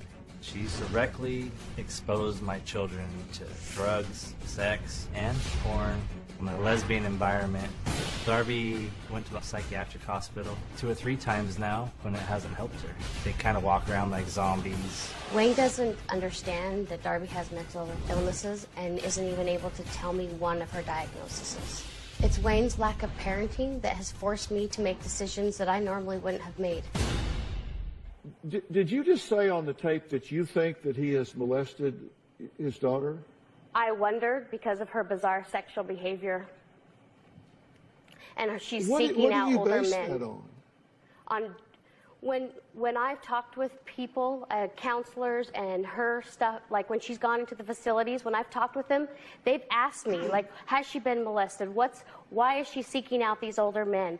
And so I based that on the fact that Darby is searching for older men and doing I'm the one that sees all the things. I read her texts. When we talk about he didn't want to know the details, the police officer came to my work and brought the pictures that Darby had posted of herself, the nude pictures. I've seen and heard the amount of sexual contact that she's into, and I don't know why or where that's coming from. I'm not blaming him for anything. It was me trying to reach out to what is going on with Darby. You're suggesting that he may have molested his daughter. How dare you make that accusation? You have no basis whatsoever for suggesting that about this man. I have been through her records, top, side, and bottom. There is not one shred of evidence, clinically, historically, or otherwise, that suggests he has ever been inappropriate with his daughter. How dare you make that reckless accusation? She has told me comments that he's made about her breasts that I feel are inappropriate to make about your daughter. I have said that Darby's a very mature young lady, and that's the extent of that. I don't know why you two behave the way you do. I've looked at some of the text exchanges between Wayne and Janice demonstrating their contentious relationship. May 12, 15, Wayne, I don't think it's possible to hate someone more than I hate your dumb ass. 4/16, 15, Janice, I will not hear your excuses to ditch your kids. Wayne, go blank yourself, you blank bitch. Don't tell me how to run my life. 6/10, 15, Wayne, blank dumbass.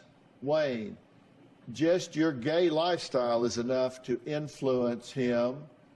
Blanking makes me sick. Janice, I also have called to see if you have set up counseling for Darby or if you're ignoring her other needs as well. Wayne, you're the problem, stupid. Janice, if you contact me again about anything other than visitation or things with the kids, or if any of your future texts are harassing or degrading, I will contact the police. This is your final notice. Comments about gays are considered harassment and are punishable by law. Wayne, stupid, you do what your dumbass has to do. Seriously? I'll take accountability for this. We've had a terrible time getting along since we've been divorced. Janice feels it's her responsibility to share this stuff with our children. I don't take the text and show them to my kids, but I'm with my kids interacting.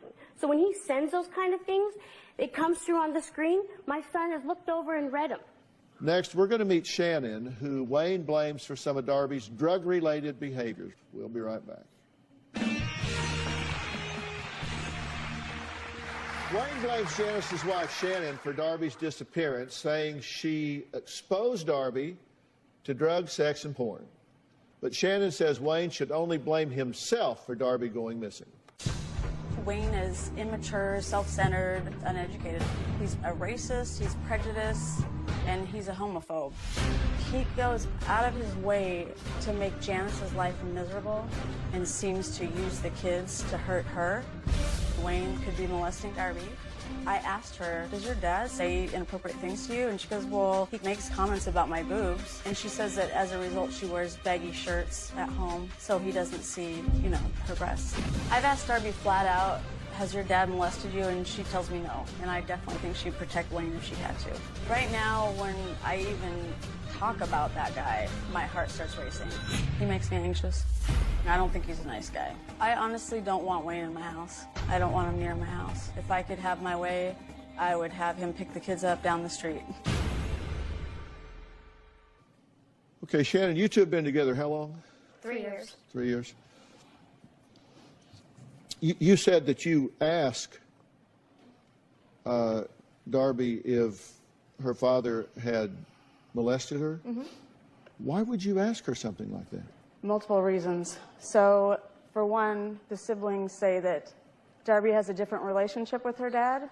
He treats her special and very different from the way he treats his other two kids. The inappropriate comments about her breasts. The fact that when he left Janice, he went right to a 19-year-old gal, and he was 32 or 33. What do you say about that? I would say that all that's untrue. Figures you'd say I that, don't right? believe one word of it. I do not think that Wayne has You been don't live sexual. in our home. I do not, but And you aren't there when this man comes to our home. I am not. And when he knocks on the door for 40 minutes, yelling through our window, Darby, I'm not leaving without you. I'm not leaving without you. And to watch Darby go from calm to just, I gotta go down there. My dad's not gonna leave unless I go down there. I'm just saying, my opinion is very strongly that I 100% do not believe he has ever been sexually inappropriate with his daughter. Well, 100%. I want everybody to know. This isn't about him being sexually inappropriate. This is about Darby. That's a It has big come up, though. accusation. That's a big accusation. We have never prevented Darby from having a relationship with Wayne. But if you think he's sexually molesting her, then you should. When the kids are at his house and Janice wants to speak to the kids, he doesn't allow the kids to contact her. And when he stole the kids back in, what was it, Wayne? October of 2014? Well, what triggered that? Why was he concerned at that point? Both kids told me that you told them to lie about being afraid to come back into our home so Darby could stay with you. My daughter called me and told me that they found you unconscious. Asleep? Janice called Darby and told her that she was worried about you, that you may have committed suicide. Darby finds you unconscious, whatever. Asleep. Did you overdose in front of her? I did not. In fact, Did she? No, she took 3 Xanax. It was a misunderstanding. She took 3 Xanax. Did you think at the time she had overdosed? I was worried about her, yes.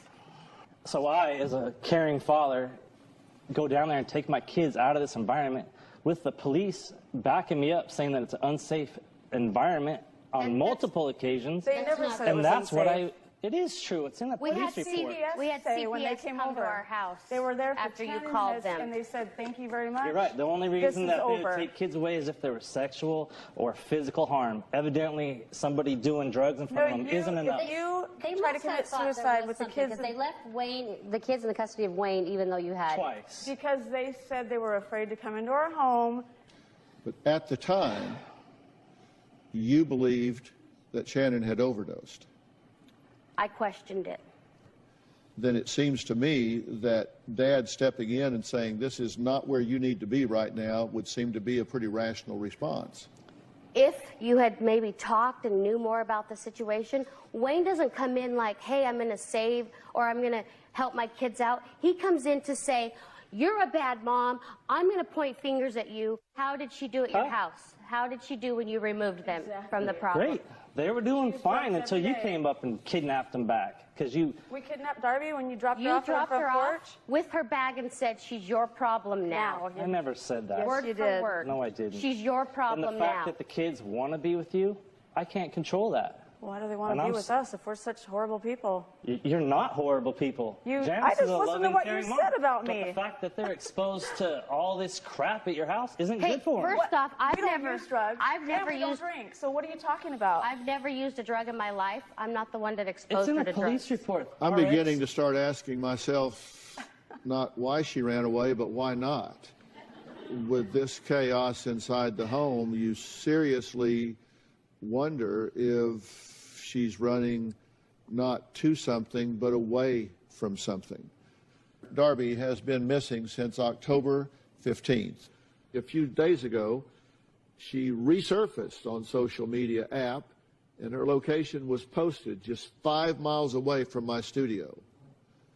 But was it really Darby posting? Well, Janice took off in a search for her daughter. When we come back, we'll see what she uncovered. You don't want to miss that. We've been tracking Darby on social media. It said that she's in Venice Beach. We need to go there now. Her post shows here that she's within 1 mile of this area. Back home, Darby liked to hang out at the skate park, so we're just checking areas that we know Darby would like to be in. I brought her here, and this is her favorite store, so I'm going to go in there and see if they've seen her. But I swear she was in here last week, one day last week. Just a few days ago. Just a few days ago. You see her? Send me a text. I'm the investigator that's been assisting Dr. Phil. This afternoon I spoke to a couple individuals and they know her. He was going to try to put me in touch with her today, but sadly he wasn't able to locate her this evening. Do you know if she's okay? He said that she looked okay. It's like we're getting so close and yet it's not happening.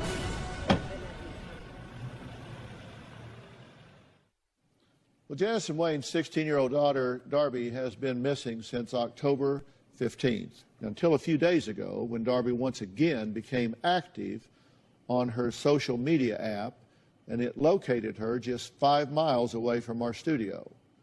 Now, they were unsuccessful in locating her, but Darby's mother, Janice, says she's done everything she can to keep her daughter in line and keep her safe with no help from her ex, Wayne. Take a look.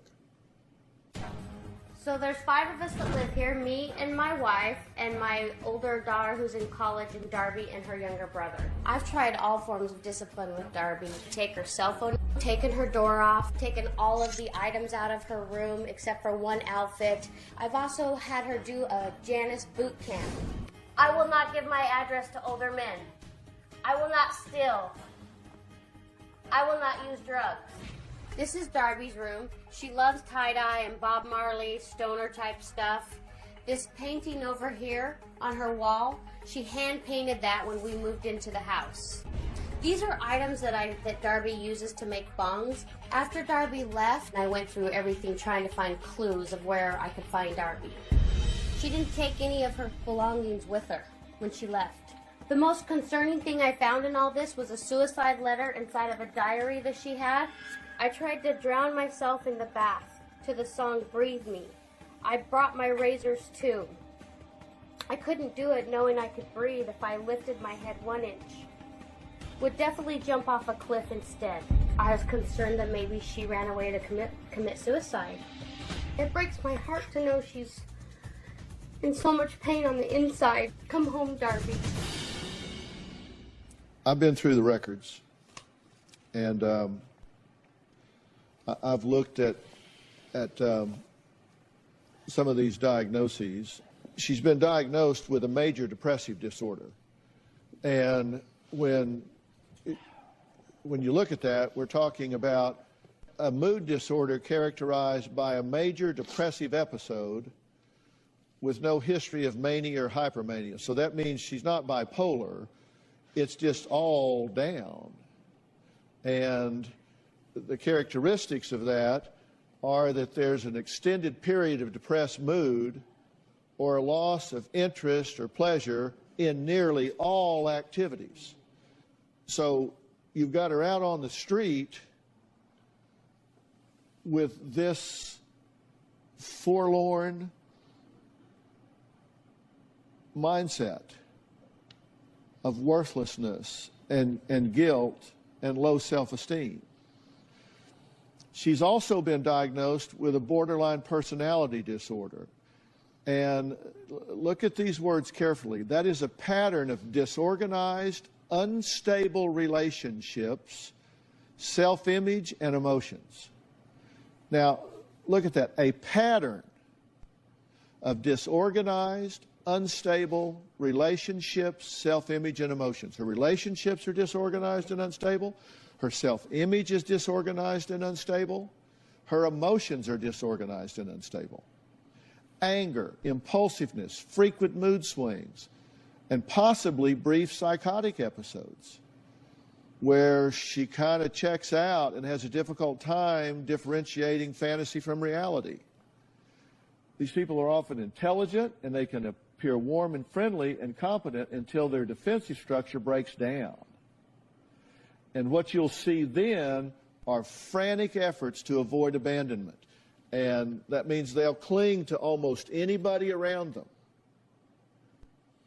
They'll have unstable and intense relationships, which means they'll go from nothing to just really intense relationships, like they're just big in love, this all of a sudden. They have a very unstable self-image. They don't know who they are. I mean, it's like they don't value themselves. One minute they do, the next minute they don't. Impulsivity. They're apt to just run away. There's just no impulse control. They might be suicidal or self-mutilating behaviors. So I think they have the diagnosis. If somebody values themselves and they have high self-worth, they won't allow themselves to be exploited. They won't allow themselves to be used. They won't pump drugs into their veins. They won't allow some man, some guy, some boy they're dating, or some pimp on the street to use them because they have high self-worth. She does not. And you wonder why. You know, you look at statements that you've made, Wayne, you say, I don't know any of the details. I know she left on a Saturday afternoon. That's the extent of my knowledge. I'm trying to find Darby by agreeing to do the show. I don't know what to do. I'm in Idaho. I don't know what to do to get Darby back. I'm praying. Janice wanted me to call the sheriff's office and look up human trafficking. I didn't end up calling because I'm in Idaho and felt like, what was the point? I have a hard time with all the sex and drug use. I choose not to know all the details. I choose not to know. I know Darby's been an escort and goes to clients' houses. I never really talked to her about the apps she uses, other than saying I wouldn't put up with it if she moved here. I would say Darby has a mental illness, but I don't really know what she has. I mean, it just goes on. And I looked at some of your statements. I'm angry because I've done so much. It's Wayne's lack of parenting that forced me to make decisions I wouldn't normally make. Darby went missing on October 15th. I feel angry because it's such an exhausting process. It's been a lot of work for me. Everyone wants me to fix it. She is your daughter. I end up doing everything regardless of if Wayne is there or not. If he doesn't like the way I parent, maybe he should stop making excuses and get involved. The only time he gets involved is when something has gone wrong. I mean, both of you are like observers. You're in Idaho. She's here. I've been doing this for 45 years, and I've buried your daughter before. There have been parents that have sat in these stools on this stage and said, I wish I had had the chance to talk to you before my child died. I would have done things differently. Do you think that you have things to learn as a parent that can make this situation better? Absolutely. Do you think you have things to learn as a parent that can make this situation better? I do. Do the two of you believe that you can improve this situation by learning to co-parent in a productive way? If somebody were to instruct you on how to do that? Sure. Yes. You know, Camille says it's frustrating watching these two adults not come together for the sake of their daughter. Is there any way they can come together? Well, I'm going to tell you what needs to happen, because not only does she need to be found, she needs to be inspired to want to be part of this family. We'll be right back. When this girl gets found, and when she re-enters this family unit, she needs to look around and say, what happened? What in the world happened here? All of a sudden, something's wrong. Something's different. I can't divide and conquer anymore. They've stopped trashing one another. What happened? I went away and came home, and it's like my parents grew up. This young lady is at a real threshold in her life. It's going to go either really bad or it's going to take a turn for the better. And you're going to own that. And I'm going to extend an offer to both of you. I want to make sure that once we find Darby, that she gets the help that she needs. So I ask Marcella Ronde, who's the clinical director and licensed marriage and family therapist for Polaris Teen, to be here today. Polaris Teen is an individualized residential mental health treatment for teens. And Marcella, thank you for being here. You've been listening to everything so far. She needs to step out of this world into a protected, structured, therapeutic environment for a period of time. And you guys have exactly what she needs, in my view. We would love to help you guys when we find her. She's got to have time. She's got to call a timeout and be taken out of the flow. She needs to get off social media. She needs to get off computers. She needs to get out of this fast pace, and she needs to be put in the shop. And simultaneously, there needs to be a family plan put in place here. And let me tell you something. You're on notice now. It is foreseeable. You continue to do what you're doing. Let me tell you something. When you choose the behavior, you choose the consequences. And if you choose to continue this immature banter back and forth, you choose this blame game, you choose this finger pointing, you are choosing your daughter's demise. So you may do it, but do it knowing when you choose to vent your hurt, frustration, and all of this anger against your wife and her wife, you are choosing your daughter's demise. When you choose to point your finger at him and find all of the fault that you can find with him, you are choosing your daughter's demise. So you can do it, but you're on notice, because I'm telling you, when you do, you are choosing her demise, because this family is her base of operations. And when you pull it out from under her, down she goes. We're out of time for today, and there has been a whole lot of finger pointing and blaming between these parents that has diverted attention from what really matters. Now, tomorrow, we ride along as a detective pursues a lead that really, I think, has the possibility of leading us to where Darby really is. Take a look. We're on the way to Santa Rosa, California to follow up on the lead regarding Darby.